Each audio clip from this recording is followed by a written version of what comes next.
So hello everyone, let's resume with the lecture. हम बात कर रहे थे, लास्ट हमने बात करी थी मनी बिल और ऑर्डिनरी बिल के बारे में। Now will talk next about financial bills. तो फाइनेंशियल बिल्स क्या होते हैं, फाइनेंस बिल्स क्या होते हैं? ये वो बिल्स होते हैं जिनको पार्लियामेंट में इंट्रोड्यूस किया जाता है to give effect to some financial proposals. ठीक है, फाइनेंशियल प्रपोजल्स के लिए जो यूनियन गवर्नमेंट के फाइनेंशियल प्रपोजल्स होते हैं, फाइनेंशियल प्रपोजल्स, उनको इफेक्ट देने के लिए फाइनेंशियल बिल्स को इंट्रोड्यूस किया जाता है। अब इनकी ना मेजरली दो टाइप्स होती है, category A and category B. Category A के बिल्स कौन से होते हैं?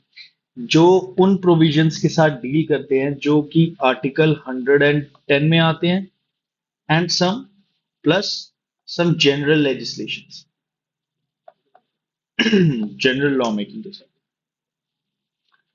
एंड कैटेगरी बी के बिल्स कौन से होते हैं? जो इन्वॉल्व करते हैं, these bills involve expenditure. Expenditure कहां से? कंसोलिडेटेड फंड ऑफ इंडिया से।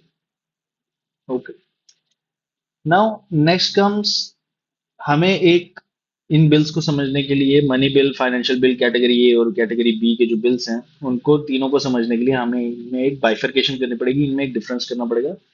तो इनको एक कंपैरिजन से समझते हैं। मनी बिल में मैंने जैसे बताया था, प्रेसिडेंट की जो रिकमेंडेशन होती है, that is needed in money bill. Financial bill A में सेम, इसमें भी फाइनेंशियल बिल ए में प्रेसिडेंट की जो रिकमेंडेशन है वो नीडेड है। बट प्रेसिडेंट की जो recommendation financial bill category B में, इट्स नॉट रिक्वायर्ड। उसके बाद जो मनी बिल है, उसमें राज्यसभा जो है, राज्यसभा वो ना ही कोई अमेंडमेंट कर सकती है। ठीक है, राज्यसभा क्या नहीं कर सकती? ना कोई अमेंडमेंट कर सकती है, और ना ही उसको बिल को, मनी बिल को रिजेक्ट कर सकती है। Whereas in financial bill A, Rajya Sabha can reject or amend the bill. And in financial bill B, category B, here also Rajya Sabha can reject or amend the bill. उसके बाद money bill जो है, money bill में speaker certify करते हैं कि एक bill जो है वो मनी बिल है या नहीं। So speaker certifies. Financial bill A में no such certification is needed, and financial bill B में भी no such certification is needed. Money bill में it can only be introduced in Lok Sabha. Intro कहाँ possible है? सिर्फ इंट्रोडक्शन कहाँ possible है? लोकसभा में। Whereas financial bill A and B, it can, financial bill A also can only only be introduced in Lok Sabha, and financial bill of category B, it can be introduced both in Lok Sabha and Rajya Sabha. Okay. Now comes के money bill में joint sitting का provision available नहीं होता है। मैंने आपको बताया कि जॉइंट सेशन, जो जॉइंट सिटिंग होती है, उसका जो प्रोविजन होता है वो मनी बिल में अवेलेबल नहीं होता। लेकिन जो फाइनेंशियल बिल्स हैं ए एंड बी कैटेगरी के, प्रेसिडेंट कैन समन। ठीक है, जो हमारे प्रेसिडेंट है वो जॉइंट सिटिंग बुला सकते हैं किसी डेडलॉक को रिमूव करने के लिए। And same in financial bill be, here also president can summon joint session. ठीक है, यहाँ पे जॉइंट सिटिंग होती है, यहाँ पे भी जॉइंट सिटिंग होती है। नाउ कम्स के कौन से आर्टिकल के अंडर आते हैं? तो article 110 deals with money bills, article 117 1 deals with financial bill A, and article 117 3 deals with financial bill B.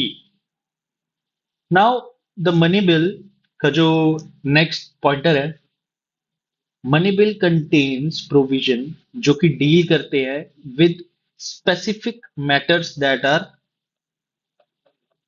Specific matters. Money bill का बता रहा हूं मैं कि money bill deals with specific matters specified under article 110 one. Okay. जबकि जो financial bill है ये किससे डील करते हैं? ये provisions, it contains provisions dealing with deals with any matters that are specified in Article 110(1) and other matters of general legislation, जो मैंने आपको अभी ऊपर बताया था। And financial bill of category B, this involves expenditure, ये क्या करता है? expenditure from the consolidated fund of India। सो ये हमारे फाइनेंशियल बिल ए, बी और मनी बिल के बीच में मेजर डिफरेंसेस है। इसके बीच इसके बाद हमारे पास आता है कॉन्स्टिट्यूशनल अमेंडमेंट बिल। ये भी हम इसके बारे में भी काफी बार जिक्र हुआ है हमारी क्लास में। ये वो बिल्स हैं जो अमेंडिंग प्रोविजंस के साथ डील करते हैं कॉन्स्टिट्यूशन के। ठीक है, जैसे कि कॉन्स्टिट्यूशन अमेंडमेंट एक्ट, जो कि कॉन्स्टिट्यूशन में अमेंडमेंट लाते हैं। For example constitution amendment act of 101st amendment act जो था, ठीक है, वो उसने जीएसटी लाया था। सो इसके कुछ इसके कुछ पॉइंटर्स हैं कि no prior recommendation of the president is required. ठीक है, प्रेसिडेंट की जो प्रायर रिकमेंडेशन है वो रिक्वायर्ड नहीं है। And this bill can be introduced in either of the houses, Lok Sabha और राज्यसभा में भी किया जा सकता है। नाउ प्रेसिडेंट जो हैं हमारे, वो अपने एसेंट को विद होल्ड नहीं कर सकते। ठीक है, इस बिल के लिए, कॉन्स्टिट्यूशन अमेंडमेंट बिल के लिए, president can not hold his और हर असेंट। ठीक है, और जब कभी डिसएग्रीमेंट आ जाता है दोनों हाउसेज में, तो इसमें भी there is no provision of joint sitting. Joint sitting का कोई प्रोविजन कॉन्स्टिट्यूशन अमेंडमेंट बिल्स में नहीं होता। ठीक है, अब हमने बिल्स तो पढ़ लिए, मोशंस पढ़ लिए, हमने रेगुले वो अपना बिल्स पढ़ लिया, हमने मोशंस पढ़ लिया, हमने रेजोल्यूशंस पढ़ लिया। नाउ कम्स के इन सबको पास कैसे किया जाता है? लेजिस्लेशन प्रोसीजर क्या है पार्लियामेंट का? पार्लियामेंट में कोई बिल जब एक्ट बनता है तो उसके लिए क्या प्रोसीजर होता है, उसके लिए क्या प्रोविजन होता है, उसके लिए पार्लियामेंट में किस तरह से प्रोसेस चलती है। तो सबसे पहले क्या होता है कि जर्नी ऑफ अ बिल, ठीक है, जर्नी एक बिल की एक्ट बनने तक क्या होती है, वो पहले तो डिपेंड करती है कि बिल किस कैटेगरी का है। जो मैंने आपको डिफरेंट कैटेगरीज बताई, वो बिल किस कैटेगरी का है वो बताता है आपको। जिस कैटेगरी का बिल होगा, उस उस हिसाब से आपको पता चलेगा कि उसका प्रोसेस क्या होगा। ठीक है, लेकिन एक ऑर्डिनरी बिल के लिए जो हम प्रोसीजर बताएंगे वो यहाँ पे बताएंगे। सबसे पहले होता है step one, which is first reading. Okay, permission ली जाती है हाउस की by a member of the parliament कि वो मोशन मूव करे या ना करे for introduction of a bill. Permission जो होती है, परमिशन ली जाती है ऑफ हाउस, किसके लिए? कि बिल का इंट्रोडक्शन करें या नहीं करें, मोशन मूव करें या नहीं करें। जब उसको परमिशन मिल जाती है, बिल इंट्रोड्यूस होता है। ठीक है, अब जब बिल इंट्रोड्यूस हो गया, जिस मिनिस्टर ने, जिस मेंबर ने बिल इंट्रोड्यूस किया होता है, वो बिल को रीड करते हैं, उसके टाइटल को रीड करते हैं, बिल को रीड करते हैं, उसके टाइटल को रीड करते हैं, उस बिल को इंट्रोड्यूस करते हैं, उसके ऑब्जेक्टिव्स बताते हैं। इस टाइम पे, इस स्टेज पे there is no discussion, there is no discussion on the bill. इस स्टेज पे फर्स्ट रीडिंग कोई डिस्कशन नहीं हो रहा है, बस वो रीड कर रहे हैं, उसके टाइटल्स, उसके ऑब्जेक्टिव्स रीड कर रहे हैं। अब जब इंट्रोडक्शन हो जाता है पार्लियामेंट में, तो बिल को गैजेट में पब्लिश किया जाता है। गैजेट में पब्लिश करने के बाद, बिल का इंट्रोडक्शन और पब्लिश होने के बाद, ये जो जो हमने पब्लिश किया और इसको इंट्रोडक्शन किया ये और रीड किया, ये होती है first stage of the bill. ठीक है, first reading, stage one, step one, जो भी आप कह सकते हैं। Then comes the second reading. Second reading में क्या होता है कि एक बार जब बिल इंट्रोड्यूस कर दिया जाता है, या तो उसे डायरेक्टली डिस्कशन के लिए ले लेते हैं, या तो उसका सीधा सीधा डिस्कशन चलता है कि अब बिल पे डिबेट करते हैं, डिस्कस करते हैं, डेलिब्रेट करते हैं कि बिल का क्या है, बिल के क्या प्रोविजंस हैं, अलग अलग प्रोविजंस के बारे में डिसाइड किया जाता है, अलग अलग प्रोविजंस पे डिस्कशन किया जाता है हाउस में। तो या तो उसको पहले ही हाउस में डिस्कस कर लिया जाता है, या फिर और इट कैन बी और मे बी रेफर्ड, उसको कहाँ रेफर किया जाता है? Parliamentary committee. वो हम पढ़ेंगे अभी पार्लियामेंट्री कमेटीज क्या होती हैं।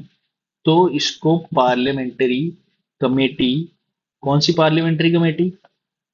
Parliamentary committee for scrutiny. Scrutiny हो गया, उसको अच्छे से उसकी जांच पड़ताल होती है उस बिल की, उस बिल के सारे क्लॉजेस, सारे ऑब्जेक्टिव, सारे जो जो चेंजेस लाएगा वो बिल, जो नई चीजें इंट्रोड्यूस करेगा, जो लॉज लाएगा, जितनी भी माइन्यूट चीजें होती हैं, उन सारों को ये कमेटी जो है वो स्क्रूटनाइज करती है, इसके बारे में सोच विचार करती है। ठीक है। इसके बाद क्या है कि अगर तो बिल कमेटी को रेफर्ड है, तो डिस्कशन जो है वो तब प्लेस करता है, तब टेक प्लेस करता है जब कंसिडर, जो कंसर्न कमेटी है उसने अपनी रिपोर्ट पार्लियामेंट को दे दी है कि भाई ये, अगर आपने पार्लियामेंट्री कमेटी को दिया ना ये बिल कंसिडर करने के लिए, तो फिर वो एक रिपोर्ट बना के पार्लियामेंट को देगी कि इस बिल में ये चीजें हैं। अब जब ये रिपोर्ट मिलती है तो फिर उसको detailed clause by clause discussion किया जाता है। डिटेल्ड डिस्कशन होता है पार्लियामेंट में।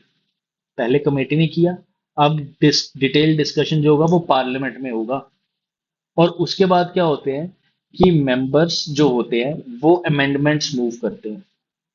ये जो आपके मेंबर ऑफ पार्लियामेंट्स होते हैं, मेंबर्स ऑफ पार्लियामेंट, ये क्या करते हैं? ये अमेंडमेंट्स मूव करते हैं। मूव करने का मतलब सजेस्ट करते हैं कि इसमें ये अमेंडमेंट होना चाहिए, इसमें ये चीज हाउस को एक्सेप्ट है, इस चीज को बिल में डालिए, ये चीज इसमें कमी है, इसको इधर से पूरा कीजिए। ठीक है, तो ये सब स्टेप टू में होता है, सेकंड रीडिंग में होता है। उसके बाद आता है आपका थर्ड रीडिंग। थर्ड रीडिंग में क्या होता है? इस स्टेज पे सिंपली वोटिंग की जाती है। Bill is put to vote.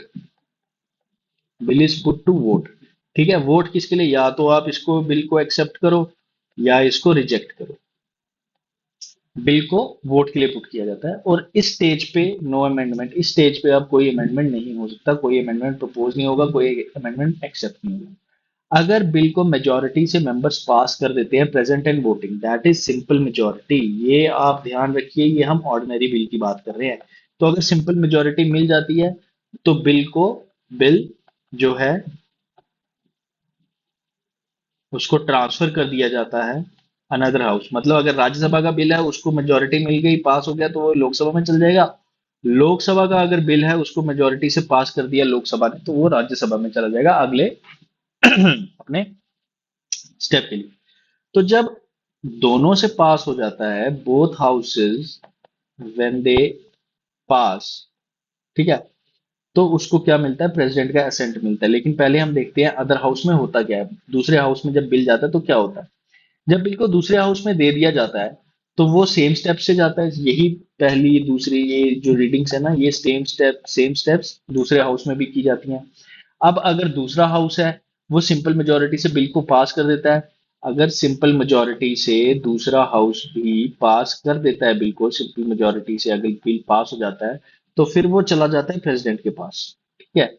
और अगर पास नहीं होता, अगर पास नहीं होता तो फिर क्या होता है? अगर तो पास हो गया तो सिंपल मेजोरिटी से, तो फिर क्या होगा? प्रेसिडेंट के पास चल जाएगा। अगर पास नहीं होता तो क्या करते हैं दूसरे हाउस वाले? वो कहते हैं पहले हाउस को, सपोज राज्यसभा में चला गया बिल, लोकसभा से पास होकर, तो अगर तो राज्यसभा वाले पास कर देंगे तो प्रेसिडेंट के पास जाएगा। अगर राज्यसभा वाले पास नहीं करेंगे तो वो क्या कर सकते हैं? If the other house does not pass the bill, तो वो क्या कर सकते हैं? अ, वो उसमें कुछ अपना what I am not getting the word, उसमें कुछ करेक्शंस कह सकते हैं, अमेंडमेंट्स, सॉरी, अमेंडमेंट्स कर सकते हैं। ठीक है। उसमें कुछ सजेस्ट कर सकते हैं कि ये चीजें हमें पसंद नहीं आई, इसको अमेंड कीजिए, या कुछ सजेशंस दे सकते हैं कि इन चीजों को ऐड कीजिए या इन चीजों को निकालिए। तो उसके बाद फिर वापस दूसरे हाउस में जाता है बिल, और फिर प्रेसिडेंट का असेंट मिल जाता है। ठीक है।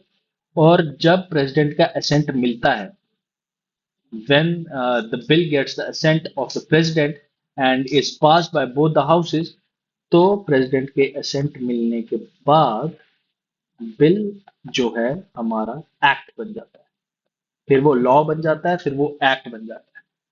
ठीक है। जैसे कि मैंने बताया, अगर अदर हाउस डिसएग्री करता है, ये मैंने आपको नीचे किया था, दिखाने के लिए पीपीटी बनाया था, प्रेजेंटेशन बनाया था। व्हाट इफ अगर डिसएग्रीमेंट हो जाता है या रिजेक्ट कर देता है दूसरा हाउस, या इनएक्शन हो जाता है, तो क्या होता है कि अगर दूसरा हाउस होता है ना, अदर हाउस, अगर अदर हाउस जैसे मैंने बताया राज्यसभा का बिल है, लोकसभा में जाता है, तो क्या होता है? अदर हाउस हो गया लोकसभा।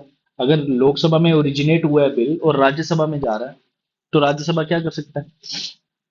इसमें क्या होता है कि बिल के जो प्रोविजंस है ना, अगर वो पिछले हाउस से, मतलब पहले वाले हाउस से पास होके आ गए हैं, और दूसरे में अगर डिसएग्री हो रहे हैं, तो उससे डेडलॉक बन जाता है। डेडलॉक मतलब एक हाउस मान रहा है, दूसरा हाउस नहीं मान रहा। ठीक है।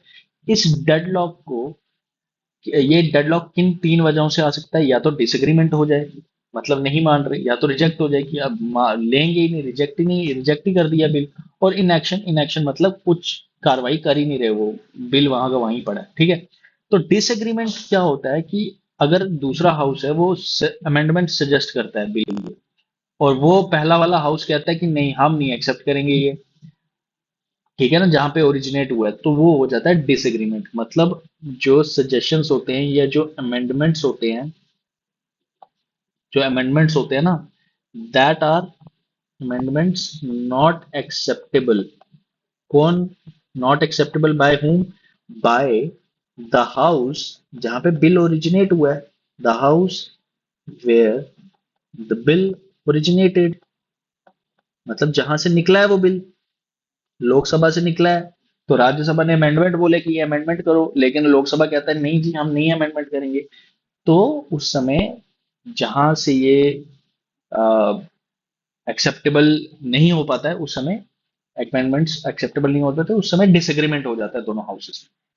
उसके बाद दूसरा क्या है? रिजेक्शन हो जाता है। मतलब जो दूसरा हाउस है ना, अदर हाउस, जो दूसरा हाउस है, वो ऑल टुगेदर बिल को रिजेक्ट ही कर दे। बिल इज रिजेक्टेड, कि भाई कोरी कोरा मना कर दिया ना, बिल्कुल नो, ये बिल नहीं लेंगे, ये बिल नहीं पास करेंगे हम। ठीक है। उसके बाद आता है इनएक्शन। इनएक्शन होता है कि नो स्टेप्स आर टेकन, ना वो रिजेक्ट कर रहे हैं, ना वो अमेंडमेंट जो है वो इशू कर रहे हैं, ना वो अमेंडमेंट सजेस्ट कर रहे हैं। नो स्टेप्स आर टेकन, वो कुछ चुप्पी साधे हैं, उनके पास बिल है, उन्होंने कुछ किया ही नहीं। And this inaction on any bill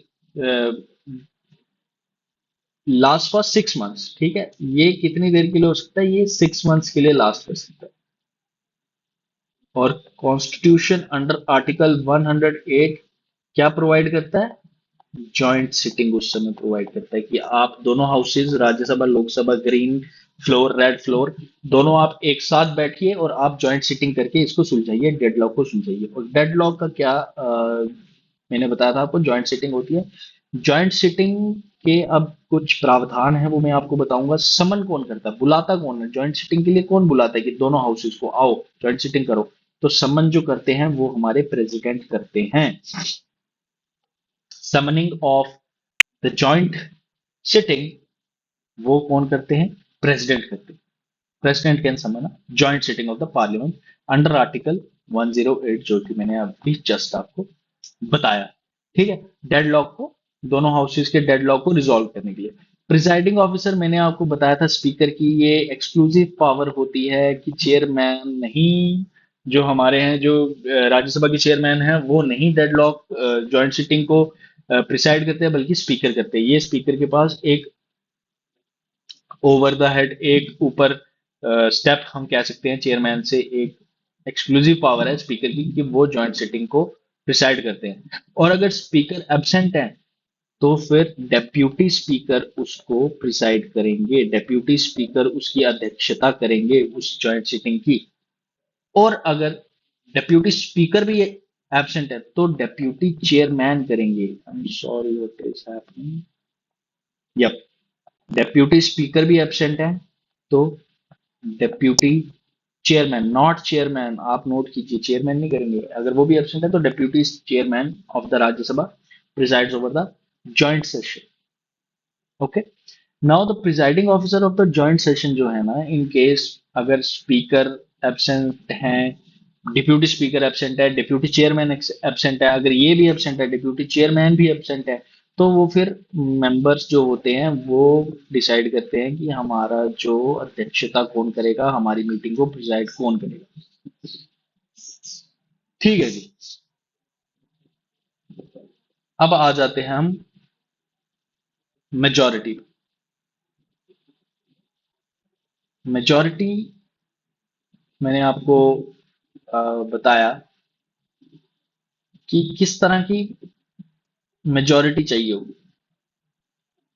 अगर एक जॉइंट सेशन है, पहले तो अमेंडमेंट जो बिल का कर रहे हैं उसके लिए हमने दो कंडीशंस प्रपोज की जाती है कॉन्स्टिट्यूशन के द्वारा कि अमेंडमेंट्स जिन्होंने डिसएग्रीमेंट कॉज किया है उन बिल, दो कंडीशन जो प्रपोज की जाती है कॉन्स्टिट्यूशन के द्वारा जिसमें न्यू अमेंडमेंट्स जो हैं वो प्रपोज किए जा सकते हैं इस बिल में। जॉइंट सिटिंग में ना हमने क्या कहा था कि न्यू अमेंडमेंट जब वोट के लिए जाते हैं तब प्रपोज नहीं किए जा सकते, लेकिन जब डेडलॉक हो गया, जब उनके एग्रीमेंट्स आपने नहीं माने, उनके अमेंडमेंट्स नहीं माने, तो दो कंडीशंस में प्रपोज किए जा सकते हैं अमेंडमेंट फिर से। वो कौन सी दो कंडीशंस हैं कि अमेंडमेंट्स जिन्होंने डिसएग्रीमेंट कॉज किया जिसकी वजह से जॉइंट सिटिंग हुई वो अमेंडमेंट्स, और अमेंडमेंट्स जो कि नेसेसरी हैं कि डिले हो गया, पास बिल जो पास करना था वो डिले हो गया, उसकी वजह से कुछ नेसेसरी अमेंडमेंट्स लाने पड़ेंगे।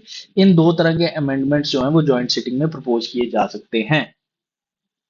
और इसके बाद जो रूल ऑफ प्रोसीजर होता है लोकसभा का, एक चीज मैंने शायद यहाँ पे मिस कर दी है, यहाँ पे लिखना भूल गया हूं मैं, कि जॉइंट सीटिंग में ना रूल्स ऑफ प्रोसीजर किसके फॉलो किए जाते हैं, रूल्स ऑफ प्रोसीजर किसके फॉलो किए जाते हैं जॉइंट सीटिंग में, लोकसभा के, राज्यसभा के नहीं, लोकसभा के रूल्स फॉलो किए जाते हैं। और रिक्वायर्ड मेजॉरिटी जो होती है वो क्या होती है, किसी भी बिल जो जॉइंट सिटिंग में पास कराना होता है उसको करने के लिए सिंपल मेजॉरिटी चाहिए होती है। अब तो दोनों हाउसेज आ गए ना, तो दोनों हाउसेज से सिंपल मेजॉरिटी चाहिए होगी। तो एग्जाम्पल्स कुछ हैं जिनके लिए कभी आ सकता है मेरे ख्याल से एमसीक्यू, तो डाउरी प्रोहिबिशन बिल जो था 1961 का, उसके लिए जॉइंट सिटिंग लगी थी। बैंकिंग सर्विस कमीशन बिल था ऑफ 1978, उसके लिए जॉइंट सिटिंग लगी थी। और प्रिवेंशन ऑफ टेररिज्म बिल के लिए 2002 में जॉइंट सिटिंग बैठी। अब एक्सेप्शंस हैं कुछ, किसी किसी चीज के लिए जॉइंट सिटिंग का प्रोविजन नहीं है। जॉइंट सिटिंग कब अवेलेबल नहीं है, अगर आपने ध्यान से पढ़ा होगा तो मैं ये ऑलरेडी मेंशन कर चुका हूं कि मनी बिल और कॉन्स्टिट्यूशनल अमेंडमेंट बिल के लिए, ये दो बिल्स के लिए जॉइंट सिटिंग नहीं आप दे सकते। ठीक, now there comes the next session of the lecture which is budget in the parliament. Parliament में बजट किस तरह से पेश होता है, किस तरह से पास होता है, किस तरह से लाया जाता है। कॉन्स्टिट्यूशन ने आर्टिकल 112 में मेंशन किया है एनुअल फाइनेंशियल स्टेटमेंट। कॉन्स्टिट्यूशन ने कहीं पे भी बजट मेंशन नहीं किया है, एनुअल फाइनेंशियल स्टेटमेंट कहा जाता है, वो तो अब हम कन्वेंशन चल गया है कि बजट कहते हैं। तो कॉन्स्टिट्यूशन आर्टिकल 112 के तहत एनुअल फाइनेंशियल स्टेटमेंट जारी करने के लिए कहा गया है, जिसको पॉपुलरली अब बजट के नाम से जाना जाता है। तो ये एनुअल बजट जो होता है गवर्नमेंट जिसको सैंक्शन करती है, जिसकी वजह से गवर्नमेंट को क्या है, जो फाइनेंशियल रिसोर्सेज प्रदान की जाती हैं, गवर्नमेंट को जो फाइनेंशियल रिसोर्सेज मिलती है ना गवर्नमेंट चलाने के लिए, देश चलाने के लिए, वो फ्रॉम इस एनुअल बजट की वजह से article under article 112 annual financial statement की वजह से उसको पास करके सैंक्शन करके इस तरह की फाइनेंशियल जो कि रिसोर्सेज है वो मिलती हैं बजट गवर्नमेंट को। अब प्रेजेंटेशन, हम आ जाते हैं अब स्टेजेस पे, किस तरह की स्टेजेस बजट को पास करने के लिए आती हैं। प्रेजेंटेशन सबसे पहले होता है presentation of the budget. Presentation budget जो प्रेजेंट किया जाता है पार्लियामेंट में वो करते हैं हमारे यूनियन फाइनेंस मिनिस्टर। हमारे फाइनेंस मिनिस्टर प्रेजेंट करेंगे बजट को, ठीक है, 1 फरवरी को करेंगे। और ये जो स्पीच देते हैं ना, उस दिन 1 फरवरी को यूनियन फाइनेंस मिनिस्टर जो है बजट करते पेश करते हुए स्पीच देते हैं। और स्पीच के एंड में बजट जो है वो बोथ हाउसेस के सामने बोथ हाउसेस के सामने लेट डाउन किया जाता है। मतलब लेट डाउन मतलब दोनों हाउसेस के सामने रखा जाता है। Laid sorry laid down before, laid down before या laid down in both the houses of the parliament. इस पे क्या होता है, फिर जनरल डिस्कशन शुरू होते हैं after a few days of presentation. Okay, after few days मतलब उसी समय नहीं, आफ्टर फ्यू डेज, क्योंकि थोड़े दिन तो चाहिए देखने के लिए, इतना बड़ा डॉक्यूमेंट होता है। आपने भी देखा होगा जब हम तैयारी करते हैं तो बजट पढ़ के जाते हैं ना, प्रीलिम्स के लिए या मेंस के लिए अपने आंसर्स के लिए। तो कुछ दिन लगते हैं बजट को पढ़ने के लिए, इसलिए कुछ दिन के बाद जो है वो जनरल डिस्कशन शुरू होते हैं। मेंबर ऑफ पार्लियामेंट जो होते हैं वो काफी मेजर पॉलिसीज के बारे में जो प्रपोज की जाती हैं उनके बारे में डिस्कशन करते हैं। तो डिस्कशन काफी 3-4 दिन तक चलते हैं, और इन 3-4 दिनों में कोई मोशन मूव नहीं किया जाता है एट दिस स्टेज, ठीक है। और ना ही बजट को वोट पे पुट किया जाता है। वो बजट क्या है, वो भी तो एक बिल ही आता है ना जिसको हम आगे जाके पास करेंगे, तो उसके लिए वोट भी नहीं किया जाता है। इन 3-4 दिन में सिर्फ डिस्कशन चलते हैं। और जब एंड होते हैं इन डिस्कशन के, at the end of discussion, जब इन सब डिस्कशंस के एंड होते हैं तो हमारे फाइनेंस मिनिस्टर जो हैं वो सारे कंसर्न्स को रिप्लाई देते हैं। वो सारे finance minister replies to all the concern जो कि मेंबर्स ऑफ द पार्लियामेंट ने रेज किए हुए हैं। उसके बाद क्या होता है, जो डिपार्टमेंटल कमिटीज होती हैं, डिपार्टमेंटल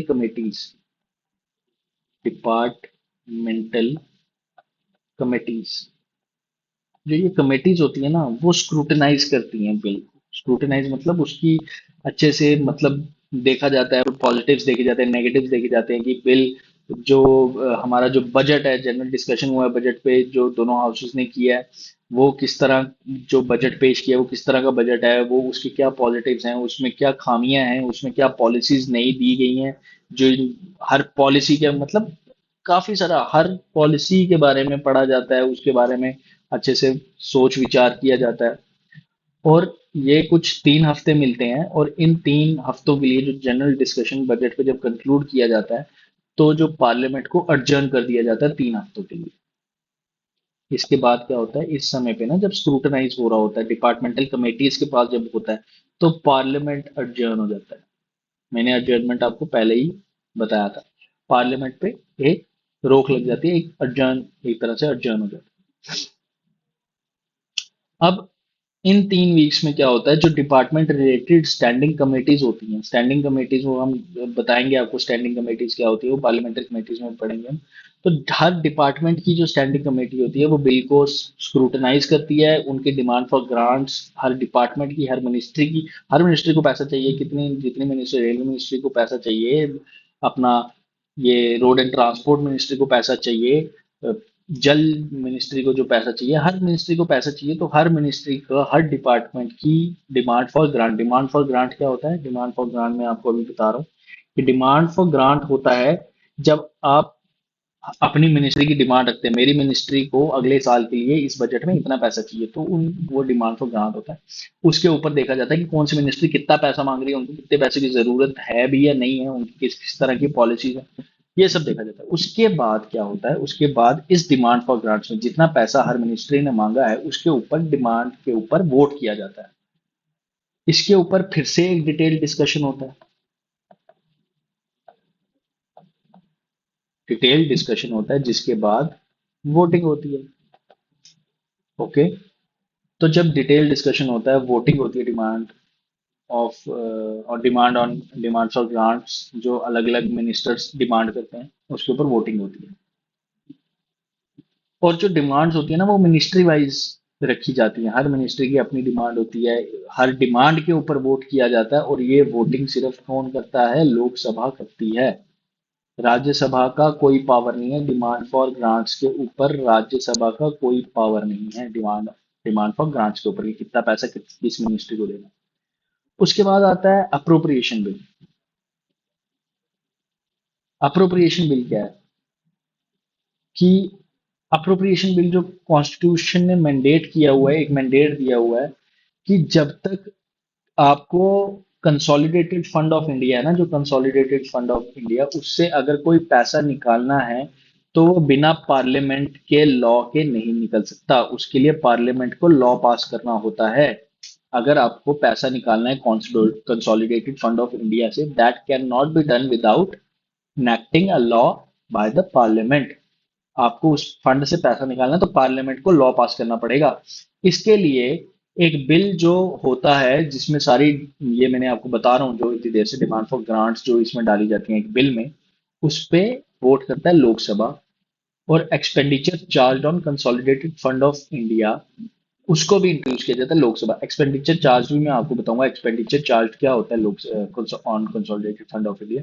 तो ये बिल्स जो हैं, खर्चे के जितने भी बिल्स हैं, ये लोकसभा में होते हैं और इन्हीं को कहा जाता है अप्रोप्रिएशन बिल। ठीक है। किस किस को कहा जाता है, बिल जिसमें डिमांड फॉर ग्रांट्स होती हैं, अप्रोप्रिएशन बिल जिसमें डिमांड, अच्छे से लिख देता हूँ, जिसमें डिमांड फॉर ग्रांट्स मतलब हर मिनिस्ट्री कितने पैसे चाहती है, कितनी ग्रांट मांग रही है, उसमें ये होता है डिमांड फॉर ग्रांट्स। और expenditure charge on consolidated fund of India, consolidated fund of India पे जो खर्चा करना होता है। एक्सपेंडिचर चार्ज का मतलब यही है कि कंसोलिडेटेड फंड ऑफ इंडिया से जो आपको खर्चा निकालना है, जैसे मैंने बताया था ना कि हमारे इंडिपेंडेंट बॉडीज होती है, जैसे जुडिशरी इंडिपेंडेंट है, इलेक्शन कमीशन इंडिपेंडेंट है, उनकी जो सैलरीज होती है वो कंसोलिडेटेड फंड ऑफ इंडिया से आती हैं। तो वो क्या हो रहा है, वो एक्सपेंडिचर चार्ज हो रहा है, उस फंड से अगर पैसा निकाला जा रहा है तो उस फंड से खर्चा किया जा रहा है, उसको एक्सपेंडिचर चार्ज जो है वो कंसोलिडेटेड फंड ऑफ इंडिया से निकलेगा। इसको कहते हैं अप्रोप्रिएशन बिल। और जब ये अप्रोप्रिएशन बिल पास हो जाता है तो ये एक लीगल इफेक्ट देता है। लीगल मतलब अब आप इससे पैसा निकालिए क्योंकि अब ये लीगल है, आप इससे पैसा निकाल सकते हैं अपने कंसोलिडेटेड फंड ऑफ इंडिया से।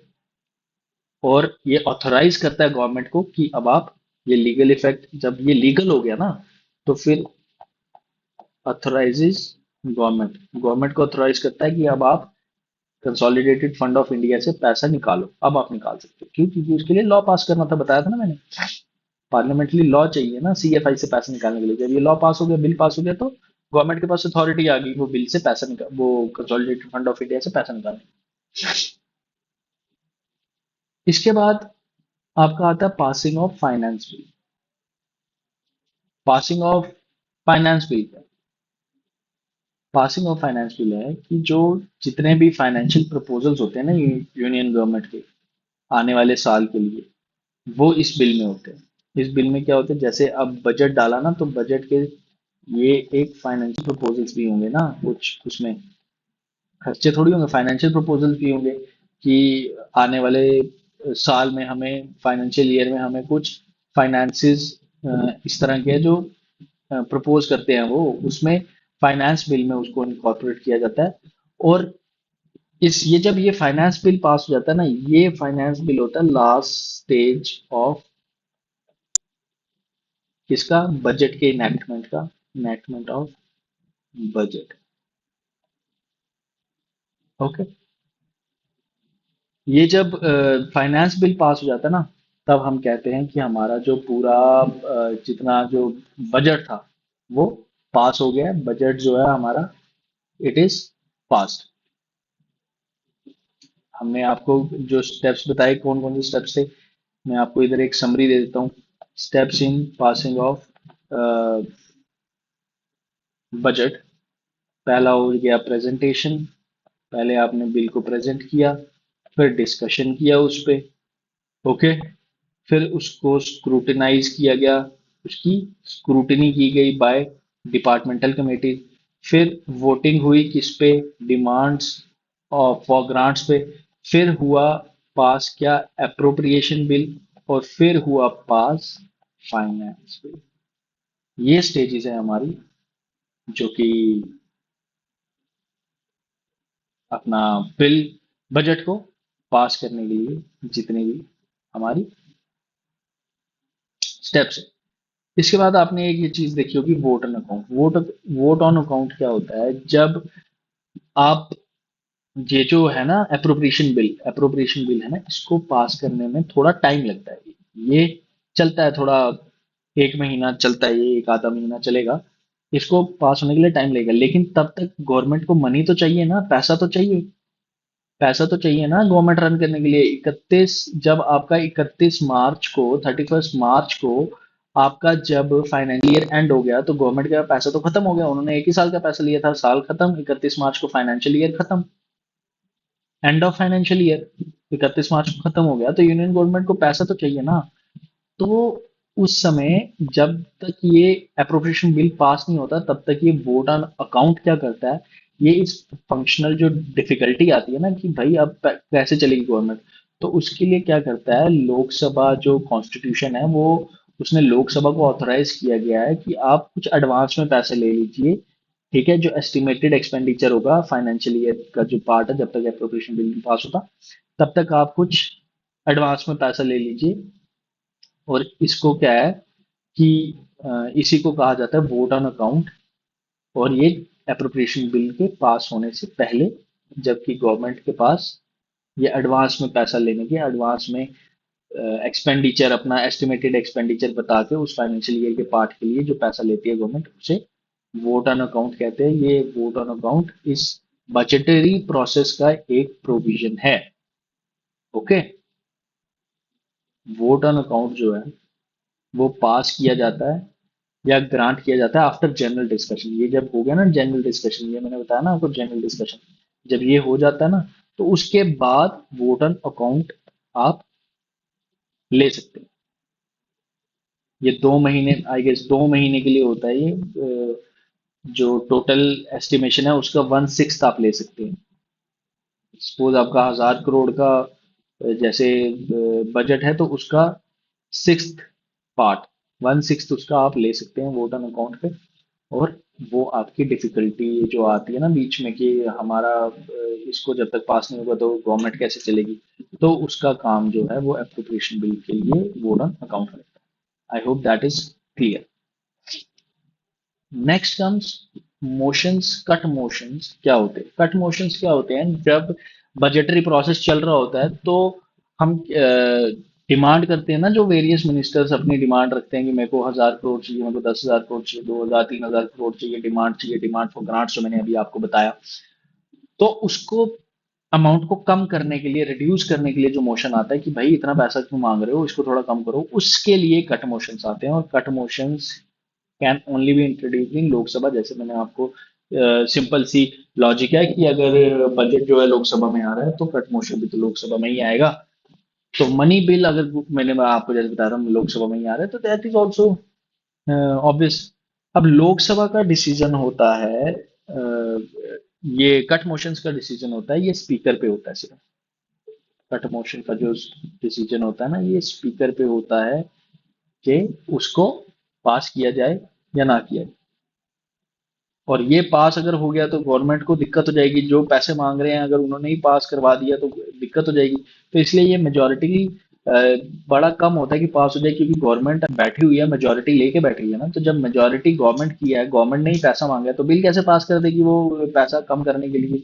मेजोरिटी उनके पास है ना, बिल कैसे पास होगा कि पैसा कम कर दो गवर्नमेंट मिनिस्ट्री का, कैसे होगा, है ना। Common sense. तो ये तीन चीजें होती हैं, पॉलिसी कट मोशन होता है, इकोनॉमी कट मोशन होता है, टोकन कट मोशन होता है। पॉलिसी कट मोशन क्या होता है कि जो अमाउंट जो आपने डिमांड किया ना, उसको 1 रुपए से कम कर देंगे, रिड्यूस्ड बाय 1 रुपी। ठीक है, ये सिंबॉलिक होता है, ये नहीं कि 1 रुपया कम करके बड़ा ही कुछ तीर लग गया है। 1 रुपया कम क्यों कर देते हैं, ये इससे अपना डिसेंट डिसअप्रूवल शो करते हैं कि हमें भाई आपका जो डिसअप्रूवल आपने किया है ना, तो आपने जो डिमांड की है ना उससे हम डिसअप्रूव्ड है, इतना पैसा आपने मांगा है, वी आर डिसअप्रूव्ड। तो इसको 1 रुपए से कम कर दिया जाता है। This is just symbolic. ये दिखाता है, ये दिखने की चीज है, करने की चीज नहीं, ये दिखने की चीज है। ये दिखाता है कि आपका जो अमाउंट आपने डिमांड फॉर ग्रांट में मांगा है, that is not approved by us. वो सिर्फ एक डिसअप्रूवल एक्सप्रेस करता है। इकोनॉमी कट मोशन क्या है कि जो अमाउंट है ना डिमांड किया गया, उसको एक पर्टिकुलर अमाउंट से रिड्यूस किया जाता है। ठीक है, अमाउंट डिमांडेड जो है ना, amount demanded that is reduced, यहाँ तो 1 रुपए से रिड्यूस किया गया ना, रिड्यूस्ड इधर पे reduced by a specified amount, की कुछ अमाउंट होता है कि इन्होंने 10,000 करोड़ मांगा, इनको 2,000 करोड़ कम दो। इसमें तो सीधा अमाउंट कम किया जाता है। और इसके लिए इसका पर्पस क्या होता है कि ये कंसर्न बताता है, ये एक्सप्रेस करता है कंसर्न फॉर द इकोनॉमी, के इकोनॉमी को बड़ा धक्का लग जाएगा अगर इतना ये प्रपोज डिमांड अगर मिल जाएगी इनको, अगर इन्होंने जितना मांगा इनको मिल जाएगा, तो इकोनॉमी को बड़ा नुकसान पहुंच जाएगा इससे। और टोकन कट मोशन क्या होता है कि ये अमाउंट जो है उसको 100 रुपए से रिड्यूस कर देता है। वो 1 रुपए से किया था, इसको 100 रुपए से रिड्यूस कर दिया। इसको क्या है, ये क्या है, ये डिसअप्रूवल शो करता है, जनरल डिसअप्रूवल शो करता है। और ये क्या शो करता है, ये पर्टिकुलर ग्रीवेंस शो करता है, किसी का पर्टिकुलर कोई मुद्दा है, कोई पर्टिकुलर शिकायत है, कोई एकदम खास शिकायत है गवर्नमेंट ऑफ इंडिया जिसके लिए रिस्पॉन्सिबल होगा, तो उसके लिए टोकन कट मोशन होता है, ये 100 रुपए से कम कर दिया जाता है। ये पर्टिकुलर ग्रीवेंस के लिए होता है, और ये ऐसे जनरल डिसअप्रूवल के लिए होता है। अगर आपको डिसअप्रूवल पूरे बजट से है कि मेरे को बजट आपने जो डिमांड करी है इतना पैसा मांगा है उसके लिए डिसअप्रूव्ड हूं मैं, उतना पैसा मांगा है आपने, उसके लिए 1 रुपए से कम किया जाता है। अगर आपने कुछ पर्टिकुलर कोई गलती की है जो पर्टिकुलर, मतलब यही चीज एक माइन्यूट सी एक बारीक सी चीज मुझे पसंद नहीं आई, तो उसके लिए 100 रुपए से कम कर दिया जाता है। टोकन कट मोशन होता है। और इकोनॉमी कट क्या होता है, उसमें तो पैसा कम किया जाता है, उसमें पैसा कम किया जाता है। Demand for grants, charge expenditure मैंने आपको बताया था कि चार्ज एक्सपेंडिचर जो होता है, expenditure charge on consolidated fund of India, जो मैंने आपको ऊपर बताया था, वो वोटिंग के लिए नहीं होता। क्यों? क्योंकि वो ऑलरेडी मेंशन्ड है हमारे कॉन्स्टिट्यूशन में, कंसोलिडेटेड फंड ऑफ इंडिया पे क्या क्या खर्चे किए जा सकते हैं। It can be discussed but it can not be voted. ठीक है, उसके ऊपर वोट नहीं किया जा सकता। और ये इसलिए होता है, कहाँ गया आपका चार्ज एक्सपेंडिचर या एक्सपेंडिचर चार्ज, मैंने यहाँ बताया था ना, चार्ज एक्सपेंडिचर चार्ज। ठीक है, इसका क्या होता है कि इसमें आपको हाँ जी, एक्सपेंडिचर चार्ज जो होता है ये इसलिए होता है कंसोलिडेटेड फंड ऑफ इंडिया पे, ताकि कुछ कॉन्स्टिट्यूशन में जो कुछ ऑटोनॉमी दी हुई है कुछ फंक्शनिंग ऑर्गेनाइजेशंस को, जैसे जुडिशरी है, उनकी इंडिपेंडेंस बनी रहे। क्योंकि अगर आप पार्लियामेंट से पैसा निकालेंगे या कहीं, इंडिपेंडेंस आपकी हो जाएगी, हिट हो जाएगी ना। जैसे अगर जुडिशरी है, जुडिशरी ने पार्लियामेंट के खिलाफ खिलाफ कोई अपना वो दे दिया मुकदमा, या कोई ऐसा जारी कर दिया जो पार्लियामेंट के खिलाफ है, तो पार्लियामेंट ऐसा नहीं कर सकता, पार्लियामेंट की जुडिशरी की जो सैलरी और अलाउंसेज है उनको कम कर दे। लेकिन ऐसा नहीं होना चाहिए। हमने कहा है ये इंडिपेंडेंट बॉडीज हैं, इलेक्शन कमीशन इंडिपेंडेंट बॉडी है। तो ये बॉडी जो इंडिपेंडेंट है, इनकी इंडिपेंडेंस को मेंटेन करके रखने के लिए इनकी जो सैलरी और अलाउंसेज है इसको चार्ज किया जाता है, expenditure charge on consolidated fund of India. Consolidated fund of India पे चार्ज किया जाता है, जैसे इमोल्यूमेंट्स और अलाउंसेस प्रेसिडेंट के, उसको कंसोलिडेटेड फंड ऑफ इंडिया से लिया जाता है। सैलरीज और अलाउंसेस किसके, स्पीकर के, सॉरी स्पीकर के, डिप्यूटी स्पीकर के, स्पीकर के, चेयरमैन के, डिप्यूटी चेयरमैन के, जजेस ऑफ सुप्रीम कोर्ट्स के, उनकी पेंशन जो है जजेस ऑफ हाई कोर्ट्स, उनकी पेंशन को कंसोलिडेटेड फंड ऑफ इंडिया पे चार्ज किया जाता है। CAG, controller and auditor general of India, वो भी इंडिपेंडेंट बॉडी है। UPSC, union public service commission.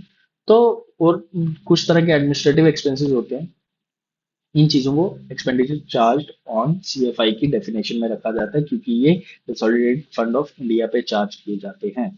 Okay, charge expenditure जो मैंने आपको बता दी। फिर उसके बाद आता है एक इंटरिम बजट।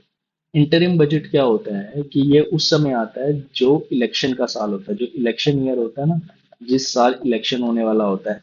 क्योंकि आपको बताया मैंने फरवरी में बजट आता है, और अगर बजट आ गया पूरा का पूरा तो पूरा साल बजट चलेगा, तो नई तब तक तो नई लोकसभा आ जाएगी, नए लोग चुन के आ जाएंगे इलेक्शन करने के बाद। तो वो उनके हिसाब से पॉलिसीज थोड़ी चलाएंगे। तो इसलिए इलेक्शन ईयर में लोकसभा इलेक्शन से पहले 4 महीनों के लिए कंट्री को रनिंग रखने के लिए फॉर अबाउट 4 मंथ्स, 4 महीनों के लिए ताकि देश जो है वो चलता रहे अपनी स्पीड से, उसके लिए क्या किया जाता है कि फुल बजट को नई गवर्नमेंट को दिया जाता है, कि जो नई गवर्नमेंट आएगी ना इलेक्शन के बाद उसको करने दो फुल बजट। आप तब तक के लिए इंटरिम बजट कर दो। इंटरिम बजट मतलब जितनी आपकी सरकार का टाइम बचा है ना, 3-4 महीने, उतनी देर का जो बजट है वो ले आओ। बाकी इलेक्शन के बाद जो नई वाली सरकार आएगी वो फुल बजट देगी। इसका क्या होता है कि इसके लिए इसका कोई मेंशन नहीं है कॉन्स्टिट्यूशन में, this is not mention, constitution में मेंशन नहीं है, मेंशन नहीं है इसका कॉन्स्टिट्यूशन में। ये बस क्या है कि प्रोसीजर को थोड़ा नॉर्मल, थोड़ा रनिंग रखने के लिए, ताकि कंट्री रुक ना जाए, उसकी वजह से कंट्री का काम धाम ना रुक जाए, उस वजह से इंटरिम बजट लाया जाता है। इसके बाद ये देखिए, इसकी बात कर रहा था मैं, फंड्स अंडर कॉन्स्टिट्यूशन, कॉन्स्टिट्यूशन के अंडर कौन कौन से फंड्स होते हैं। कंसोलिडेटेड फंड ऑफ इंडिया की जो हम इतनी देर से बात कर रहे थे, इसका मेंशन जो है आर्टिकल 226, नहीं सॉरी 266 में of one, this article provides for the consolidated fund of India. Okay. अब मैंने बताया था इसमें से पैसा निकालने के लिए आपको पार्लियामेंट में लॉ ऑफ पार्लियामेंट रिक्वायर्ड होता है, आपको पार्लियामेंट में लॉ बनाना पड़ता है, पार्लियामेंट का लॉ बनेगा तब जाके इस फंड से पैसे निकलेंगे। और इस फंड में पैसे आते कहाँ से हैं? जो कि सारी रेवेन्यूज हैं, जो गवर्नमेंट के सारे रेवेन्यूज हैं जो रिसीव करती है गवर्नमेंट ऑफ इंडिया, वो सारे लोन्स जो हैं raised by government of India, और जितना भी पैसा है, all the money received by government in the form of recovery of loans, ना जो लोन दिए उसकी रिकवरी करने के लिए जो पैसा आएगा वो सारा क्या होता है, कंसोलिडेटेड फंड ऑफ इंडिया में आता है। इसके बाद एक दूसरा फंड आता है पब्लिक अकाउंट्स ऑफ इंडिया। ये आर्टिकल 266 में है ये। इसमें क्या होता है, पब्लिक अकाउंट्स जो होते हैं स्टेट्स के भी आते हैं इसमें, ठीक है। तो पब्लिक मनी जो कि कंसोलिडेटेड फंड ऑफ इंडिया में नहीं होती, वो इस अकाउंट में आती है। इसमें क्या होता है, इसमें होता है प्रोविडेंट फंड, इसमें होता है जुडिशियल डिपॉजिट्स। ये कंपोनेंट्स आपको याद रखने कि इसमें क्या डिपॉजिट्स होते हैं। Provident fund deposits, departmental departmental deposits, remittances etcetera.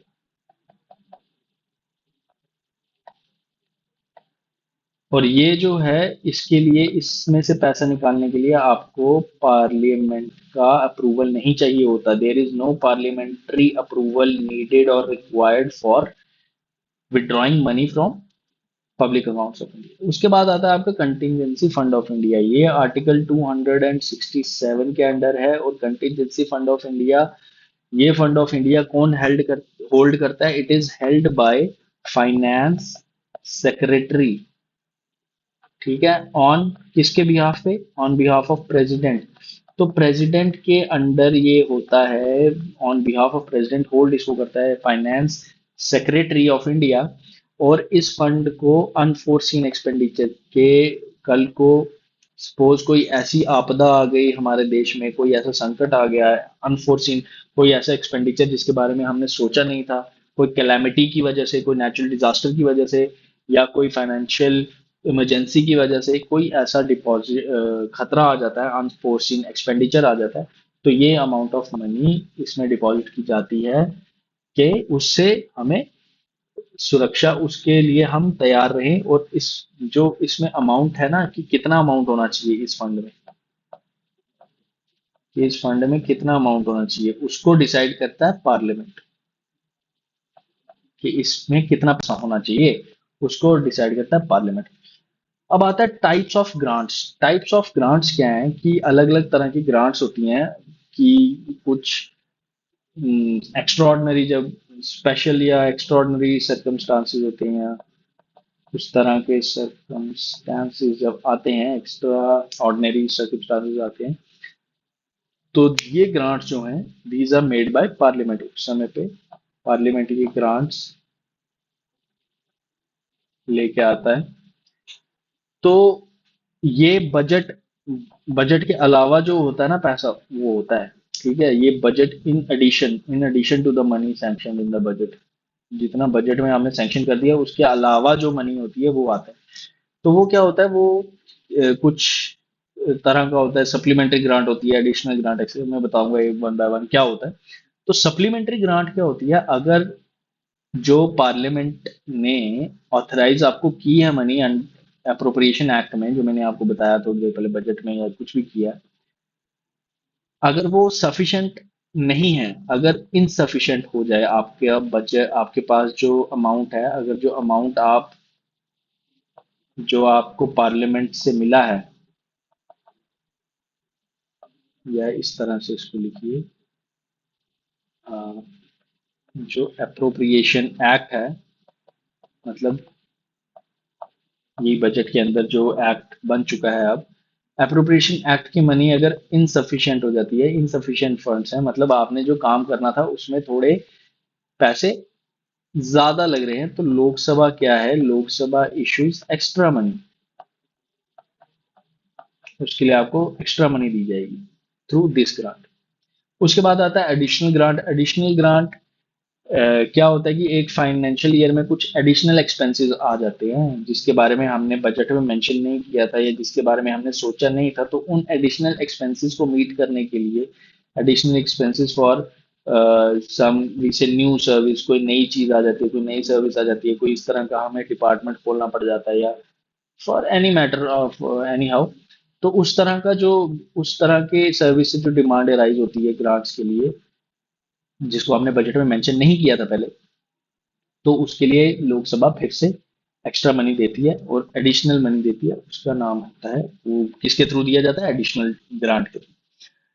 Access grant क्या है, ये भी लोकसभा उन केसेस में देते हैं जब किसी सर्विस पे जो मनी आपने स्पेंड की है, ये ग्रांट जो है, ये तब ग्रांट की जाती है जब लोकसभा उन केसेस में करता है जब आपने जो मनी, जो आपने पैसा किसी सर्विस पे आपने स्पेंड किया है एक्सेस में, जैसे आपने जिसे आपने पहले ऑथराइज किया था, मतलब आपने सपोज 10 रुपए ऑथराइज किए थे, करवाए थे कि मैं इस पे 10 रुपए खर्च दूंगा, आपने खर्च दिए 12 रुपए।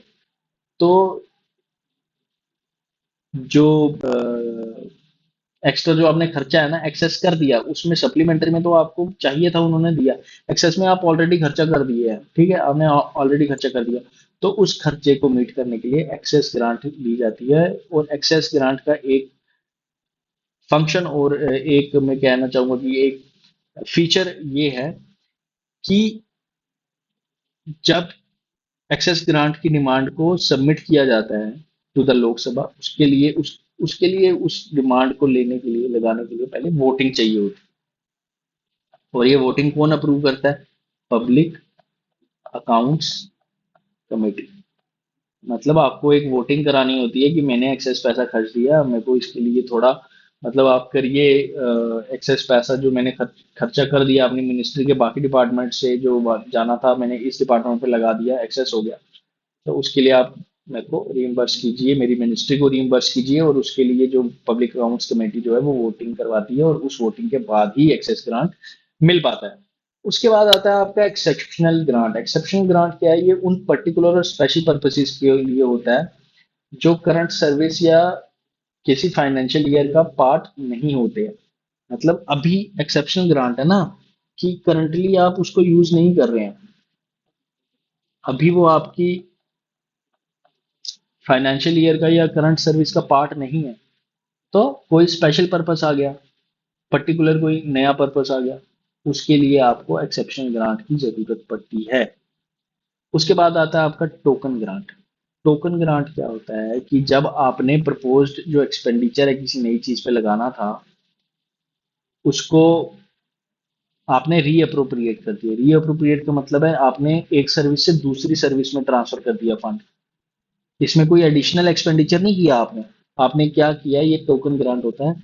आपको सपोज जैसे रेलवे मिनिस्टर हैं, उनके अंडर काफी सारे डिपार्टमेंट होंगे, उन्होंने क्या किया, डिपार्टमेंट वन का खर्चा जो है वो डिपार्टमेंट टू में डाल दिया, क्योंकि इस डिपार्टमेंट को ज्यादा खर्चा चाहिए था। तो इन्होंने इस डिपार्टमेंट से उस डिपार्टमेंट में रीअप्रोप्रिएट कर दिए पैसे और ट्रांसफर कर दिए funds from one service to another. इसको टोकन ग्रांट कहते हैं। उसके बाद होता है vote of credit. Unexpected demand for money, unexpected demand for money, उसको ग्रांट किया जाता है फ्रॉम, डिमांड फॉर मनी उसको ग्रांट किया जाता है फ्रॉम वोट ऑफ क्रेडिट। अब वोट ऑफ क्रेडिट का आप पूछेंगे कि इससे क्या डिफरेंस है, क्योंकि इसमें भी तो कोई नॉट जो अभी पार्ट नहीं है सर्विस का, वो अराइज हो सकता है। इसमें भी अनएक्सपेक्टेड डिमांड फॉर मनी है, लेकिन इसमें क्या है कि it is like a blank cheque. ठीक है, उसमें तो आप बताएंगे ना, इसमें आप कोई अमाउंट नहीं बताएंगे, it is like a blank cheque जो गवर्नमेंट को देती है लोकसभा। ठीक है, बिल्कुल अनएक्सपेक्टेड डिमांड है कि डिमांड ही नहीं की थी, अब डिमांड आ गई है। जब डिमांड बन जाती है, उसके लिए ब्लैंक चेक दे दिया जाता है कि उस पर आप खर्चा कर सकते हैं। I hope you got it till here. इसके बाद एक छोटी सी ब्रेक लेनी पड़ेगी मुझे, वीडियो कंटिन्यू करेंगे but just a small break. अब आते हैं आपके पार्लियामेंट्री प्रिविलेजेस पे। सबसे पहले तो पार्लियामेंट्री प्रिविलेजेस होती हैं, दीज आर, ओके, या, दीज आर स्पेशल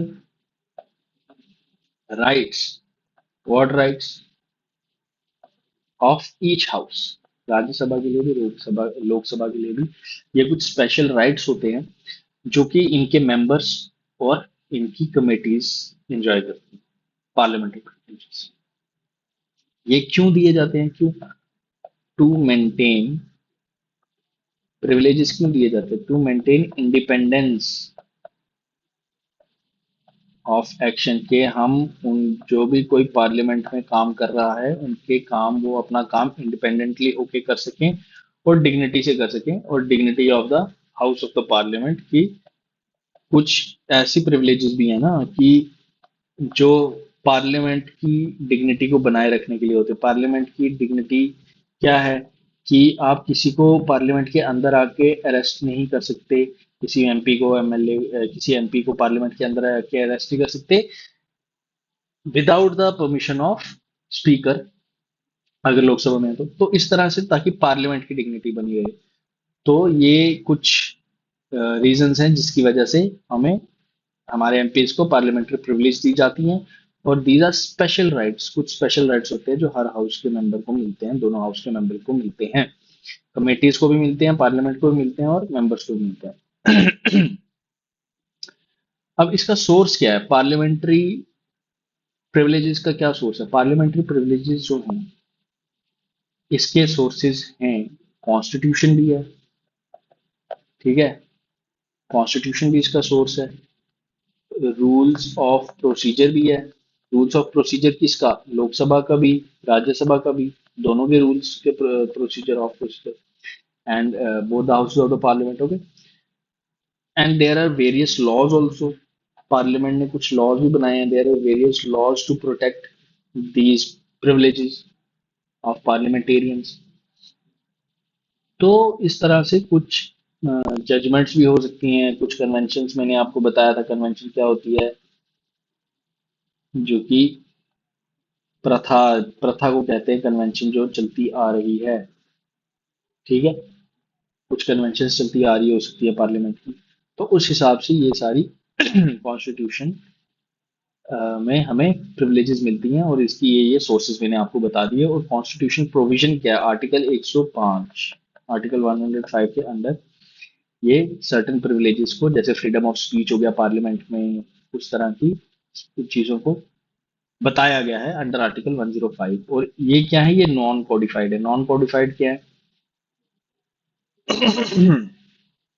इनका कहीं पे जिक्र इस तरह से, कोडिफाइड मतलब ठोस तरीके से इनको बताया नहीं गया है, बट ये है कि इनका जो इनको इन्फोर्स कौन करता है? तो इनको these are enforce by presiding officer. इनको प्रिजाइडिंग ऑफिसर मतलब प्रिजाइडिंग ऑफिसर मैं आपको बता चुका हूँ, लोकसभा में स्पीकर और राज्यसभा में चेयरमैन। सो प्रिजाइडिंग ऑफिसर इन्फोर्स करता है इन ड्यूटीज को, इन प्रिविलेजेस को, सॉरी। तो उसके बाद आता है किस किस तरह की प्रिविलेजेस होती हैं। There are two type of privileges, two types of privileges I would say. थोड़ा सा 3-4 पेज का रह गया।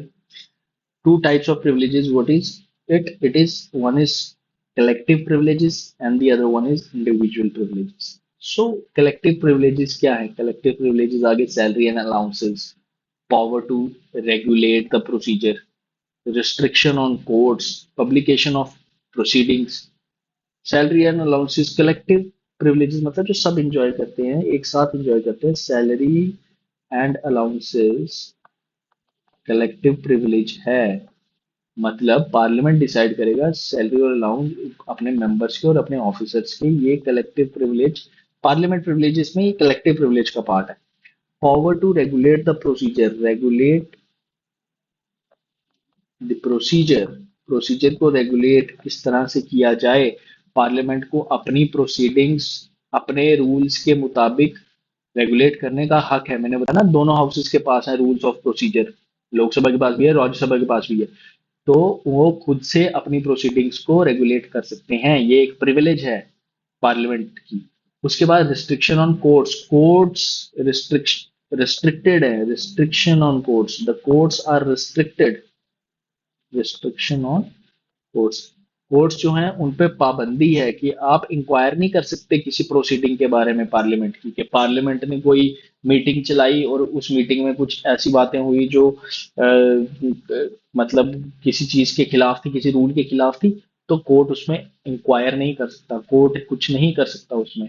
ये प्रिविलेज कलेक्टिव प्रिविलेज है पार्लियामेंट की। पार्लियामेंट्री प्रिविलेजेस में ये एक और कलेक्टिव प्रिविलेज है। उसके बाद है publication of proceedings, publication of proceedings के अगर कोई पब्लिकेशन चली जाती है, न्यूज़पेपर में कोई पब्लिक ये पब्लिश कर देता है कोई रिपोर्ट, कोई प्रोसीडिंग इसकी पार्लियामेंट की, तो उसके लिए किसी को लायबल नहीं कह सकता कोर्ट कि भाई आपने ये पब्लिश हो चुका है यहाँ पे, तो आप अब कोर्ट में इसका आंसर दीजिए कि ये किस तरह से मतलब आया, बाहर आया या पब्लिश किया गया, या आपने इसकी पब्लिकेशन करी किसी न्यूज़पेपर में, तो आप बताइए ये चीज सच है या गलत है, या इस तरह की पब्लिकेशन किस वे में करी गई है। तो उस चीज के ऊपर कोर्ट कोई आंसर क्वेश्चन नहीं कर सकता पार्लियामेंट को, अगर उनकी प्रोसीडिंग्स की कोई पब्लिकेशन कर दी जाती है तो। और उसके बाद स्पीकर और चेयरमैन जो हैं, स्पीकर और चेयरमैन ये भी एक कलेक्टिव प्रिविलेज है। स्पीकर एंड चेयरमैन के पास ये प्रिविलेज रहती है कि अगर आप किसी को अरेस्ट कर रहे हैं, लोकसभा या राज्यसभा के मेंबर को, तो आप स्पीकर और चेयरमैन के पास राइट है कि उसको पता चले, उनको पता चले कि स्पीकर का हाउस है ना, लोकसभा किसका हाउस है? स्पीकर का हाउस है। चेयरमैन किसका आपका प्रिसाइडिंग ऑफिसर है, राज्यसभा का, तो वो उनका हाउस है, उनको पता होना चाहिए। अगर उनके किसी मेंबर को आप अरेस्ट कर रहे हैं तो उनके पास इंफॉर्मेशन पहुंचनी चाहिए, उनको उनको राइट है ये जानने का, उनका हक है ये जानने का। उसके बाद आती हैं कुछ इंडिविजुअल प्रिविलेजेस होती हैं हर किसी मेंबर की, ठीक है। वो तो हमने ये बता दिया कि parliament as a collective privilege क्या एंजॉय करता है। अब इंडिविजुअल प्रिविलेजेस यानी हर मेंबर की पार्लियामेंट की क्या प्रिविलेज है, अपनी अपनी क्या प्रिविलेज है। Freedom from arrest and detention, parliament के मेंबर्स को फ्रीडम है अरेस्ट और डिटेंशन से in civil cases, not in criminal cases, in civil cases when the session of the house और मीटिंग कोई चल रही हो पार्लियामेंट की कमेटी की, तो उसके 40 दिन से पहले और 40 दिन के बाद उनको 40 दिन तक, मीटिंग से 40 दिन पहले तक और 40 दिन बाद तक आप उनको अरेस्ट नहीं कर सकते, डिटेन नहीं कर सकते। ये सिविल केसेस में एक इंडिविजुअल प्रिविलेज है मेंबर्स ऑफ पार्लियामेंट के पास। ओके। लेकिन ये वही मैंने आपको जो पहले एक बताई थी, प्रिवेंटिव डिटेंशन और प्यूनिटिव डिटेंशन। तो this does not extend to criminal cases. एक तो क्रिमिनल केसेस में ये एक्सेप्शन आ जाती है, और आपका प्रिवेंटिव डिटेंशन में, फिर से प्रिवेंटिव डिटेंशन में भी ये एक्सेप्शन आ जाती है। प्रिवेंटिव डिटेंशन करनी है तो आपको डाल सकते हैं जेल में। लेकिन सिविल केसेस में आपको 40 दिन पहले और 40 दिन बाद तक किसी सेशन के या फिर किसी पार्लियामेंट्री कमेटी के मीटिंग के आपको अंदर नहीं डाला जा सकता। Okay. This is freedom from arrest and detention. उसके बाद आता है कि एक जो पार्लियामेंट का मेंबर है, उनको कोई कंपेल नहीं किया जा सकता कि कोई आप एविडेंस दे, या कोई आप कोर्ट के सामने कोई डॉक्यूमेंट, कोई रिटन एविडेंस, कोई प्रूफ दे। किसके रिलेटेड? उन्होंने जो प्रोसीडिंग करी है उनके रिस्पेक्टिव हाउस में, उसके लिए उनको परमिशन लेनी पड़ेगी पहले हाउस से। उनको कहा जाए कि आप भाई कुछ एविडेंस दीजिए कि आपने पार्लियामेंट में क्या कहा, आपने पार्लियामेंट में क्या प्रोसीडिंग करी। तो उसके लिए वो लायबल नहीं है, और जब तक कि उनके पास परमिशन नहीं है उसके, और वो ये उनका हक है कि वो उसको डिस्क्लोज ना करें। उसके बाद आता है freedom of speech in the house. Freedom of speech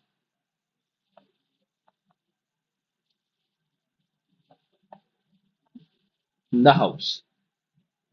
अब फ्रीडम ऑफ स्पीच है पार्लियामेंटेरियन के पास अंडर आर्टिकल 105 के। आप जो है अंदर पार्लियामेंट के अंदर कुछ भी बोल सकते हैं। There is a clause for reasonable restriction, जो कि आर्टिकल 19 में है। बट आर्टिकल 105 के अंदर कोई रीजनेबल रिस्ट्रिक्शन नहीं है, आप कुछ भी बोल सकते हैं। हमने पढ़ा था ना आर्टिकल 19, उसके अंदर तो फ्रीडम ऑफ स्पीच में रीजनेबल रिस्ट्रिक्शंस थी। आर्टिकल 5 में नो, 105 में there are no reasonable restrictions, this is absolute freedom of speech for the parliamentarians, जो कि इन द हाउस, जब अपने हाउस के अंदर होते हैं, पार्लियामेंट के अंदर होते हैं, तो उनको कुछ भी बोलने की आजादी है। But and this article 105 comes without reasonable restrictions. So next we have position of Rajya Sabha. ठीक है।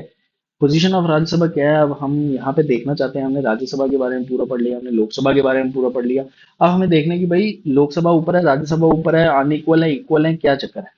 ठीक है। तो देर आर सम केसेस जहाँ पे Rajya Sabha is equal to Lok Sabha. कुछ केसेस हैं जहाँ पे राज्यसभा लोकसभा इक्वल है। कुछ जगह हैं जहाँ पे लोकसभा ऊपर हो जाती है, राज्यसभा अनइक्वल है, राज्यसभा बराबरी नहीं है, लोकसभा के बराबर नहीं है। और कुछ स्पेशल पावर्स हैं राज्यसभा की। अब मैंने आपको अभी तक इतना कुछ बता चुका हूँ, इतनी सारी इंफॉर्मेशन दे चुका हूँ, इतने सारे आर्टिकल्स, इतने सारे पेजेस जो मैंने आपको पढ़ाई, इतनी सारी इंफॉर्मेशन दी। अब उस सारे से आप ये खुद ही अंदाजा लगा सकते हैं कि जो हमारी लोकसभा है वो राज्यसभा के पास, मतलब पावर्स में कितने ऊपर नीचे। ठीक है ना। अब मैं आपको बताता हूँ क्या होता है कि वो कौन से इंस्टांसेस हैं जब लोकसभा और राज्यसभा की पावर्स इक्वल होती है। ठीक है। अब ऑर्डिनरी बिल्स को पास करना है, ऑर्डिनरी बिल्स को पास करना है, कॉन्स्टिट्यूएंट कॉन्स्टिट्यूशनल अमेंडमेंट बिल्स को पास करना है, कॉन्स्टिट्यूशनल अमेंडमेंट बिल्स को पास करना है, फाइनेंशियल बिल्स को पास करना है जो इन्वॉल्व करते हैं कंसोलिडेटेड फंड ऑफ इंडिया का एक्सपेंडिचर, वो सेम है। उस केस में राज्यसभा लोकसभा सेम है, उन बिल्स को पास करना है, इंट्रोड्यूस करना है, उस केस में दोनों सेम है।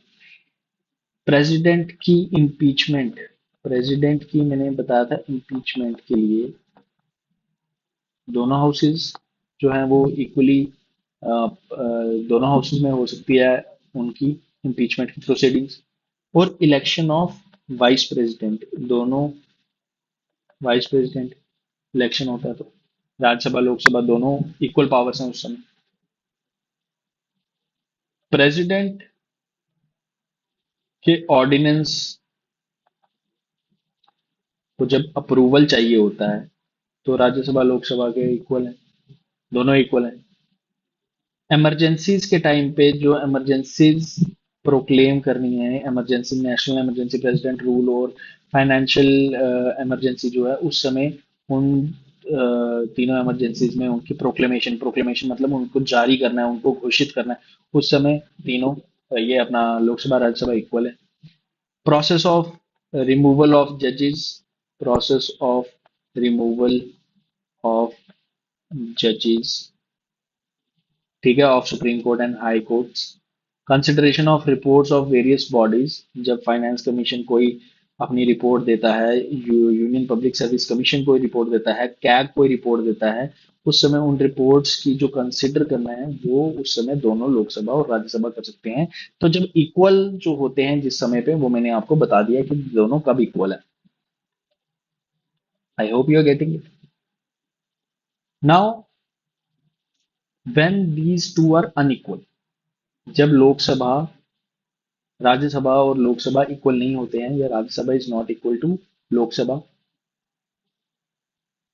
या फिर इसको आप ऐसे भी कह सकते हैं कि Lok Sabha has, when those instances when Lok Sabha has more power than Rajya Sabha, तो हमने चिल्ला चिल्ला के बता दिया है कि भाई मनी बिल में राज्यसभा का कोई काम नहीं है। मनी बिल को इंट्रोड्यूस किया जाता है लोकसभा में, डिसीजन स्पीकर के पास होता है, स्पीकर भी लोकसभा में बैठा है, इंट्रोड्यूस भी लोकसभा में हुआ है। तो मनी बिल की कोई पावर नहीं है राज्यसभा के पास, मनी बिल के ऊपर कुछ नहीं है। दूसरी चीज, जब जॉइंट सिटिंग की जाती है, जॉइंट सिटिंग या जॉइंट सेशन, जो आप जो भी कह लें, जब पार्लियामेंट का जॉइंट सेशन होता है, तो प्रिजाइडिंग ऑफिसर किसको बनाया जाता है? स्पीकर को बनाया जाता है, चेयरमैन को नहीं बनाया जाता। इस समय भी जॉइंट सिटिंग में भी लोकसभा ऊपर हो गई। डिमांड्स, जब हमने किया था बजट डिस्कस, अभी डिमांड्स फॉर ग्रांट्स को वोट करना है, उस पे वोट करना है, तो Rajya Sabha can not vote, it can only discuss on them, they can not vote on them. तो लोकसभा की फिर से पावर बढ़ गई। Removal of council of ministers, removal of council of ministers, ये हम अभी आगे पढ़ेंगे आने वाले लेक्चर्स में काउंसिल ऑफ मिनिस्टर्स के बारे में। तो नो कॉन्फिडेंस मोशन जब लाया जाता है, no confidence motion, no confidence motion मैं आपको बता चुका हूँ, इसी क्लास में डिस्कस कर चुका हूँ। नो कॉन्फिडेंस मोशन जब लाया जाता है, removal of council of ministers से काउंसिल ऑफ मिनिस्टर्स तो रिमूव हो जाएगी ना अगर वो पास हो जाएगा तो, because council of ministers is collectively responsible to लोक सभा, काउंसिल ऑफ मिनिस्टर्स की रिस्पॉन्सिबिलिटी लोकसभा के लिए है, तो यहाँ पे उनका राज्यसभा वालों का कोई काम नहीं है। Confidence motion, no confidence motion में उसको सिर्फ लोकसभा में इंट्रोड्यूस किया जा सकता है।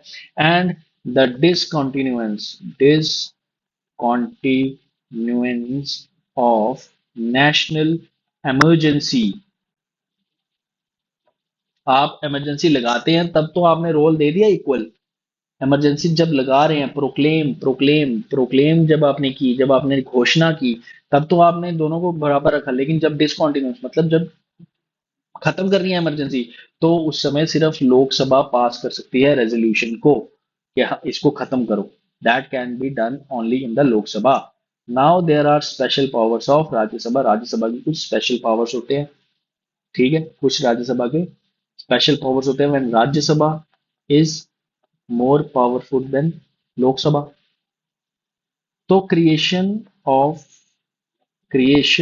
Of all India services, article कौन सा है? 312 ऑफ द कॉन्स्टिट्यूशन। राज्यसभा किसी रेजोल्यूशन के थ्रू पार्लियामेंट को ऑथराइज करती, ऑथराइज मतलब रिक्वेस्ट नहीं कर रही, ऑथराइज कर रही है कि आप क्रिएट करें कोई all India services. All India services कौन सी होगी? जैसे हमारा आईएएस है, आईपीएस है, आईएफओएस है। तो इस तरह की सर्विस क्रिएशन सिर्फ राज्यसभा कर सकती है। ओके, देन स्टेट लिस्ट पे कुछ लेजिस्लेशन लाना है, तो उसके लिए भी under article 249 of the constitution Rajya Sabha ही है जो एक रेजोल्यूशन लाएगी, जो ऑथराइज करेगा फिर से पार्लियामेंट को कि आप स्टेट सब्जेक्ट पे कोई लॉ लाइए जो स्टेट लिस्ट में है। अब हमने बताया था ना, हाउस ऑफ स्टेट्स है, स्टेट्स के लोग आके राज्यसभा में बैठते हैं। तो राज्यसभा स्टेट लिस्ट पे लॉ बनाने के लिए पार्लियामेंट को ऑथराइज करती है, बोल सकती है कि आप बनाओ। और उसके बाद removal of vice president, removal of vice president, president के रिमूवल में तो दोनों बराबर हैं, राज्यसभा और लोकसभा। प्रेसिडेंट के इम्पीचमेंट में तो बराबर है ना, लेकिन वाइस प्रेसिडेंट का जब रिमूवल किया जाता है, उसके लिए वो vice president ex officio chairman है राज्यसभा के, जैसे मैंने आपको बताया। तो उनका राज्यसभा में ही सिर्फ इनिशिएट किया जा सकता है removal process, can only be initiated in Rajya Sabha. Okay. इसके साथ हमारा पार्लियामेंट एक, आई वुड नॉट से खत्म ही हो गया, एक एंड पे आ गया है। There is last topic to discuss which is parliamentary committees. Parliamentary committees क्या होती हैं, क्यों होती हैं?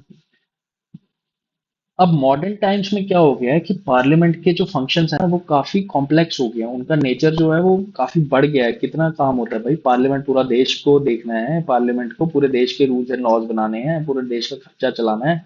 तो काफी सारे जो क्या है कि मॉडर्न टाइम्स में जो फंक्शंस है ना, फंक्शंस हैं पार्लियामेंट के, वो काफी कॉम्प्लेक्स हो गए हैं, मुश्किल हो गए हैं। और उनकी वॉल्यूम जो है ना काफी इंक्रीज हो गई है, काफी वॉल्यूम, काम बहुत बढ़ गया है। और काम बढ़ने की वजह से टाइम जो है वो कम है। और पार्लियामेंट तो हर किसी लॉ को, हर किसी मैटर जो उसके पार्लियामेंट के सामने आए, मिनिस्टर, एक मिनिस्टर होता है, उसको पूरे देश की मिनिस्ट्री चलानी होती है एक डिपार्टमेंट की। तो अब पार्लियामेंट में ही फंसा रहेगा तो वो देश का काम कब करेगा? तो उस वजह से पार्लियामेंट जो क्या करता है, कुछ पार्लियामेंट्री कमेटीज बनाता है। ठीक है, कुछ पार्लियामेंट्री कमेटीज बनाता है, और उनका काम क्या होता है कि जो कमेटीज होती हैं, जो हाउस की होती हैं, वो काफी काम जो पार्लियामेंट का है वो करती हैं। पार्लियामेंट का काफी काम पार्लियामेंट्री कमेटीज करती हैं, पार्लियामेंटेरियंस नहीं करते।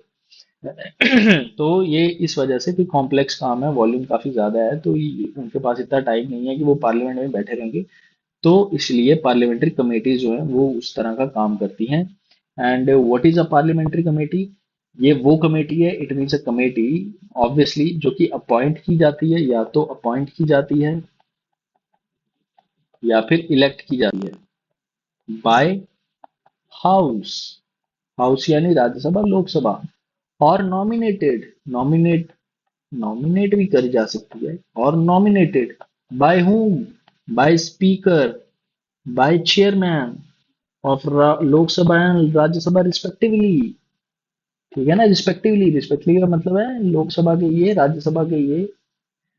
तो ये अपॉइंट कर सकते हैं, इलेक्ट कर सकते हैं, हाउस कर सकता है, या फिर नॉमिनेट स्पीकर या चेयरमैन कर सकते हैं। दीज कमेटीज जो हैं, दीज कमेटीज, ये कमेटीज जो हैं, ये किसके सुपरविजन के अंदर काम करती हैं? स्पीकर और चेयरमैन के सुपरविजन के अंडर काम करती हैं। और ये टाइम टू टाइम रिपोर्ट्स देती रहती हैं इन दोनों को कि ये किस तरह के काम कर रही हैं, कितना काम कर रही हैं, इनको जो काम दिया गया है वो किस तरह से पूरा हो रहा है। इनको एक सेक्रेटरीट दिया जाता है, ठीक है, respective house of the parliament. जैसे लोकसभा वालों का अलग सेक्रेटरीट होगा, राज्यसभा वालों का अलग सेक्रेटरीट होगा। तो पार्लियामेंट्री कमेटीज अलग अलग तरह की है। उसके बाद आ जाते हैं हम टाइप्स पे। तो हमने पीछे, मैंने आपको बताया था कि स्टैंडिंग कमेटी का एक जिक्र हुआ था। तो स्टैंडिंग कमेटी जो है, जो पार्लियामेंट्री कमेटीज हैं, उसके दो टाइप्स है, स्टैंडिंग कमेटी और एडहॉक कमेटी। स्टैंडिंग कमेटी जो है वो हमारी क्या होती है, वो हमारी परमानेंट कमेटी होती है। मतलब ये कमेटी बनी बनी तो बनी, परमानेंट कमेटीज हैं, और ये रेगुलर कमेटीज हैं। ठीक है, वेयर जो एडहॉक कमेटीज होती है ना, ये क्या होती हैं, ये टेम्परेरी होती है। इनका जब काम हो जाता है ना, ये जितनी देर के लिए, जिस काम के लिए इनको बनाया जाता है, तो जब काम खत्म, कमेटी खत्म। Ad hoc committees are those committees. और इसके अंडर दो कमेटीज आती हैं, इंक्वायरी कमेटी और एडवाइजरी कमेटी। उसके बारे में हम देखेंगे, लेकिन क्लासिफिकेशन जो है हमारी पार्लियामेंट्री कमेटीज की, उसमें सबसे इंपॉर्टेंट जो है वो स्टैंडिंग कमेटीज है। तो स्टैंडिंग कमेटीज मैंने आपको बता दिया, these are permanent committees and these are regular committees, जो हर साल बनाई जाती हैं, टाइम टू टाइम बनाई जाती हैं, और एक्ट ऑफ पार्लियामेंट के थ्रू बनाई जाती हैं, या रूल ऑफ प्रोसीजर्स के थ्रू बनाई जाती हैं, कंडक्ट ऑफ बिजनेस रूल्स के थ्रू बनाई जाती हैं। तो these are your standing committees. Ad hoc committees specific purpose के लिए, कोई काम है तो एडॉक कमेटी बनाइए, किसी स्पेसिफिक तरह का काम है तो बनाइए। और ये जब काम खत्म हो जाता है, तब जब इनका टास्क खत्म हो जाता है, तब ये कमेटी भी बंद हो जाती है, कमेटी खत्म हो जाती है। Get it? Okay. Now let's come to what are these committees. तो इसमें क्या है कि स्टैंडिंग कमेटीज में ना 6 तरह की कमेटीज आती हैं। फाइनेंशियल कमेटीज, इसके अंदर 3 कमेटीज है। डिपार्टमेंटल स्टैंडिंग कमेटी 24 कमेटी इसके अंदर है। Committees to inquire, committees to scrutinize and control, 3 committee इसमें, 6 इसमें। Committee relating to the business of the house, 4 committees under this one. Housekeeping और सर्विस कमिटीज, 4 कमिटीज इसके अंदर आ जाती हैं। ठीक है। तो सबसे पहले हम देखते हैं पब्लिक अकाउंट्स कमेटी जो है, ये फाइनेंशियल कमेटी के अंदर ना, ये इसके अंदर जो 3 आती है ना, वो सबसे इंपॉर्टेंट है।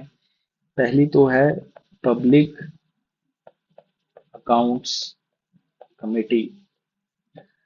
ये 1921 में स्टैब्लिश की थी, गवर्नमेंट ऑफ इंडिया एक्ट 1919 के थ्रू किया गया था इसको। इसके ना 22 मेंबर्स होते हैं। ठीक है, 22 मेंबर्स होते हैं, 15 लोकसभा के और 7 राज्यसभा के। यही सबसे इंपॉर्टेंट कमेटीज हैं वैसे फाइनेंशियल कमेटीज तो, लेकिन आप एक बार ना ऊपर ऊपर से एक बार गो थ्रू कर लेना, स्किम थ्रू कर लेना कि बाकी कमेटीज कौन सी हैं।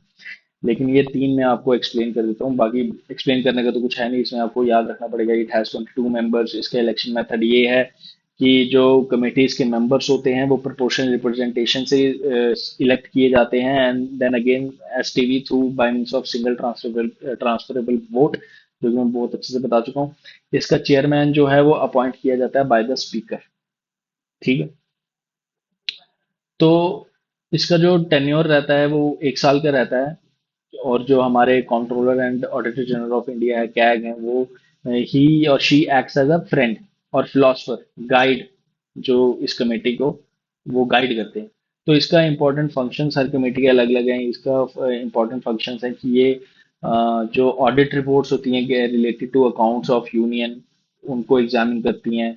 ये अप्रोप्रिएशन अकाउंट्स, जो सम्स जो ग्रांट किए जाते हैं हाउस को, अलग अलग कमेटीज को, सॉरी अलग अलग मिनिस्ट्री को, जो सम जो ग्रांट्स दी जाती हैं उसको अकाउंट में उसको एग्जामिन करती है।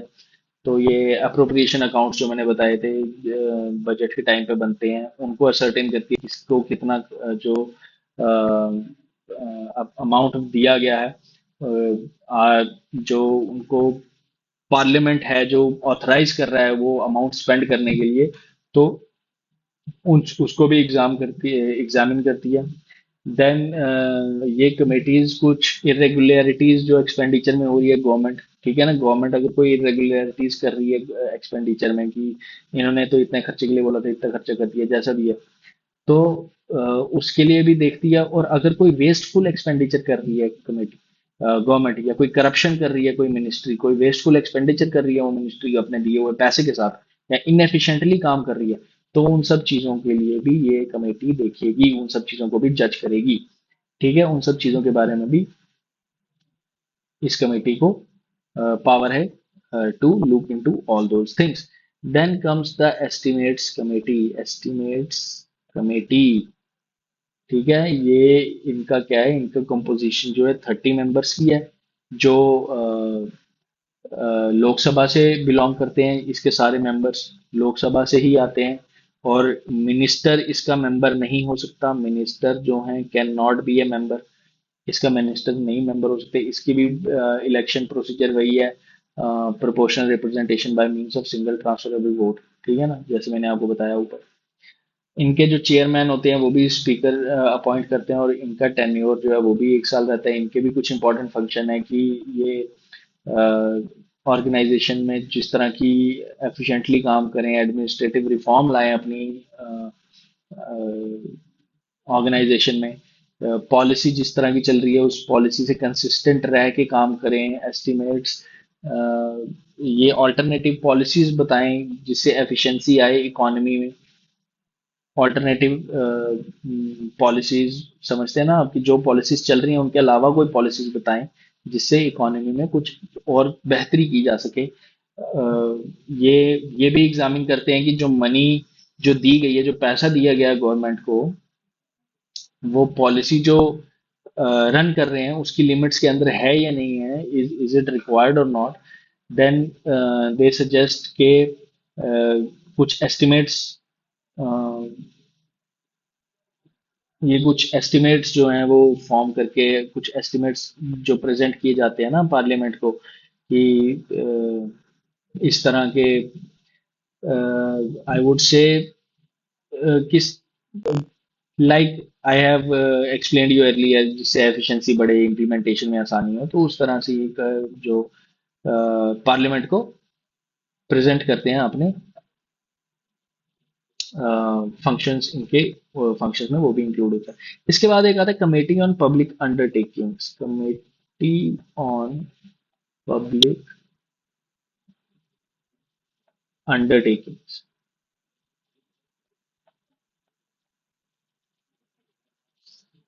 थक गया हूँ बहुत ज़्यादा आई गेस, तो इसी वजह से ये हो रहा है। कमीशन ऑन पब्लिक अंडरटेकिंग्स क्या है कि इसमें भी 22 मेंबर्स होते हैं, 15 लोकसभा से 22 मेंबर्स होते हैं, 15 लोकसभा से होते हैं, और आपके साथ राज्यसभा से होते हैं। एंड अगेन इसके भी election method is same, chairman is appointed by the speaker, इसका भी टेन्योर 1 साल का है। इसका भी रिपोर्ट्स को एग्जामिन करना, पब्लिक अंडरटेकिंग्स के जो अकाउंट्स हैं उनको देखना, इनका काम होता है। इनका काम होता है कि जो कैग हैं उनकी रिपोर्ट्स को देखें। कैग मैंने आपको बता दिया है, controller and auditor general of India, उनकी रिपोर्ट्स को देखना। देन अटोनमी और efficiency public undertaking. Public undertakings पता है ना आपको, जो हमारी गवर्नमेंट की जो पब्लिक अंडरटेकिंग्स हैं, जिस तरह की कंपनीज हैं जो गवर्नमेंट की, तो उनके कॉन्टेक्स्ट में उनकी ऑटोनॉमी किस तरह से काम कर रही है, उनकी उनके अलग अलग अफेयर्स क्या हैं पब्लिक अंडरटेकिंग्स के, क्या वो सही से मैनेज हो पा रही हैं कि नहीं, बिजनेस वो अच्छे से कर पा रही हैं या नहीं, तो वो पब्लिक अंडरटेकिंग्स की कमेटी होती है। ठीक है। देन डिपार्टमेंट रिलेटेड मैंने बताया आपको स्टैंडिंग कमेटीज होती हैं, ये जो डीआरसीज हैं, सेकंड वाली। इसका कॉम्पोजिशन भी 31 मेंबर्स का होता है। 21 जो नॉमिनेट किए जाते हैं by speaker of the Lok Sabha, speaker of the Lok Sabha, और जो बाकी 10 मेंबर्स है they are nominated by chairman of the Rajya Sabha. तो इस तरह से आप कुछ कुछ पढ़ सकते हैं। These are some of the important जो कमेटीज मैंने आपको बताई हैं। Then there are certain other important committees, जैसे committee on petitions, committee on privileges, कि जो कोई अपना मेंबर ऑफ पार्लियामेंट है वो अपनी पोजीशन का, अपने प्रिविलेजेस का कोई ब्रीच तो नहीं कर रहा, कोई गलत उपयोग तो नहीं कर रहा। इस तरह से रूल्स कमेटी है, फिर जनरल पर्पस कमेटी है। तो ये अलग अलग कमेटीज हैं जो मैंने आपको बताई हैं। इस कुछ इंपॉर्टेंट कमेटीज मैंने आपके साथ डिस्कस की हैं। And then cabinet committees are again, these are the committees which are formed by the cabinet. Cabinet मैंने आपको बताया, काउंसिल ऑफ मिनिस्टर्स के बाद जो एक कैबिनेट होता है, जो जिनके पास मिनिस्ट्रीज होती हैं उनको कैबिनेट कहा जाता है। और cabinet committees are somewhat same only. इनके पास मैं कुछ फीचर्स डिस्कस करना चाहता हूँ। ये एक्स्ट्रा कॉन्स्टिट्यूशनल होती है, मतलब कॉन्स्टिट्यूशन में जो है एक second, I guess I need to have some water.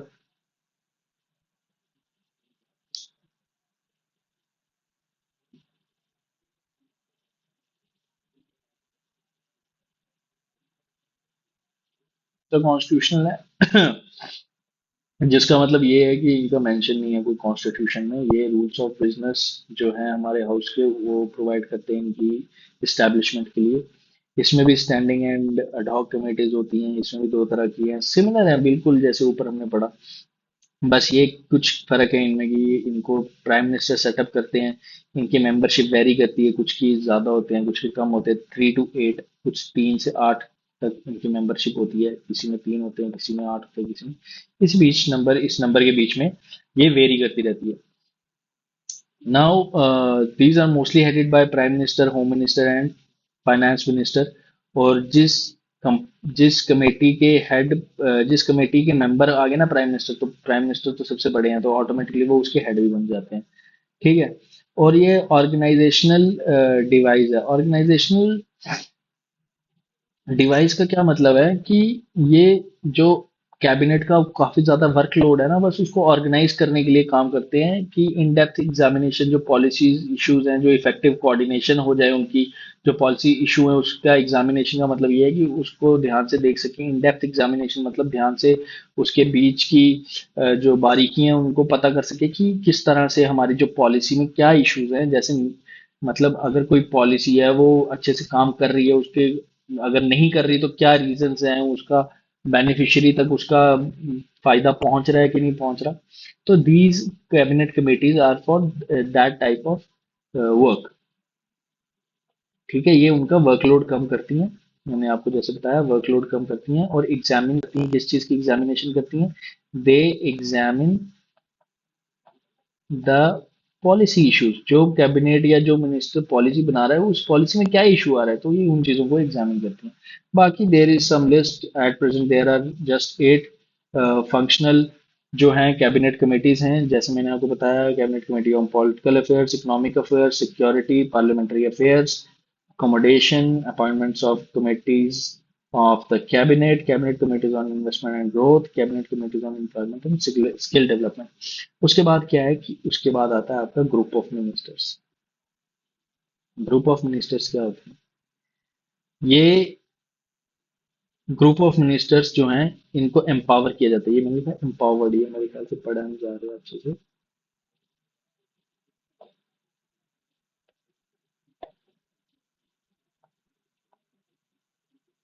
Yes, group of ministers जो हैं they are empowered by the cabinet to take decisions. ठीक है ना, ये ग्रुप ऑफ मिनिस्टर्स को, जी हाँ, कैबिनेट जो है वो कैबिनेट कमेटीज के एडिशन में कुछ ग्रुप ऑफ मिनिस्टर्स होते हैं जो कि डिफरेंट इश्यूज और सब्जेक्ट्स को जिनकी निगरानी जिनको उनको रखनी पड़ती है।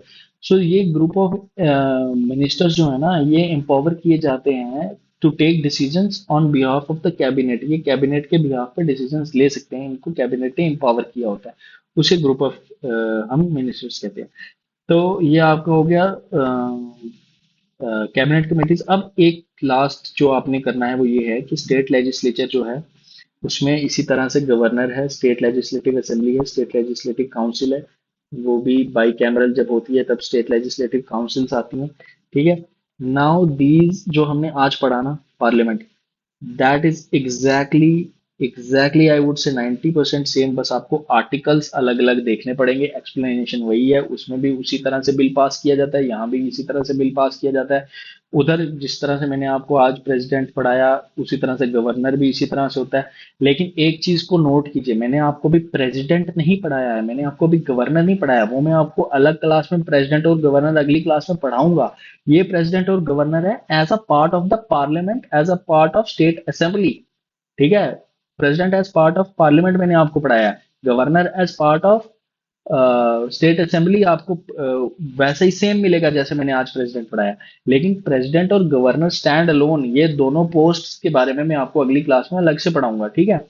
तो मैं इसके कहने का मतलब है, मेरा नोट लिखने का ये मतलब है कि जो मैंने आपको आज पूरा पढ़ाया है ना उसको आप स्टेट लेजिस्लेचर में 90% of the things are same. पूरा सब कुछ जैसा पार्लियामेंट में हो रहा है वैसे ही स्टेट में भी, स्टेट लेजिस्लेचर में भी हो रहा है वैसे ही इधर सब चीजें की जा रही हैं। द ओनली डिफरेंस इज आपको आर्टिकल्स अलग अलग होंगे और उसके आई बिलीव मेरे को 3-4 घंटे की क्लास लेने की जरूरत नहीं है, वो आप खुद कर सकेंगे आर्टिकल्स। सो स्टेट लेजिस्लेचर आप खुद देखेंगे, कोई डिफिकल्ट नहीं है, कुछ छोटा सा टॉपिक है, आपको जितना मैंने आपको समझा दिया आपको कोई दिक्कत नहीं आएगी। और इसी के साथ थैंक यू सो मच। अगर मैं आपको स्टेट लेजिस्लेचर आऊंगा ना that would be duplication of efforts, वो वापस वही सेम चीजें मैंने आपको पढ़ानी है जो मैंने आपको पार्लियामेंट में पढ़ाई है, बस आर्टिकल्स डिफरेंट हो जाएंगे और क्या है। ठीक है। तो इसी के साथ thank you so much, thank you for joining us at संविधान आईएएस। और मैं आपको कहूंगा कि अगर आपको इन चैनल, आप टेलीग्राम चैनल संविधान आईएएस का जो है वो ज्वाइन कर सकते हैं फ्रॉम द डिस्क्रिप्शन। उससे क्या होगा कि आपको नोट्स अलग अलग तरह के और ये जो मैं आपको पढ़ा रहा हूँ इसकी पीडीएफ वहाँ टेलीग्राम पे मिल जाएंगी और आपको आने वाले लेक्चर्स के लिए इंफॉर्मेशन मिलती रहेगी। So thank you, thank you once again. I hope आप तैयारी अच्छे से कर रहे हैं और अब हम नेक्स्ट लेक्चर में मिलेंगे। नेक्स्ट लेक्चर भी आपका रेडी है which is president, vice president and governor. जो मैंने आपको बताया था मैं प्रेसिडेंट भी पढ़ाऊंगा गवर्नर भी पढ़ाऊंगा। तो प्रेसिडेंट आपको अलग से अभी पढ़ना, अभी जो हमने पढ़ा ना वो प्रेसिडेंट एज हमने पार्ट ऑफ पार्लियामेंट पढ़ा, लेकिन हमने प्रेसिडेंट एज स्टैंड अलोन नहीं पढ़ा, वो हमने पढ़ना है और वो हम गवर्नर के साथ पढ़ेंगे, वाइस प्रेसिडेंट के साथ पढ़ेंगे। ठीक है। तो आपको स्टेट लेजिस्लेचर सेम चीजें आपको पढ़ने में कोई आई एम वेरी श्योर कोई दिक्कत भी नहीं आएगी क्योंकि सारी चीजें पार्लियामेंट से एग्जैक्टली सेम। ठीक है। There just there is change of article. So I hope you will do great and god speed. Thank you, meet you in the next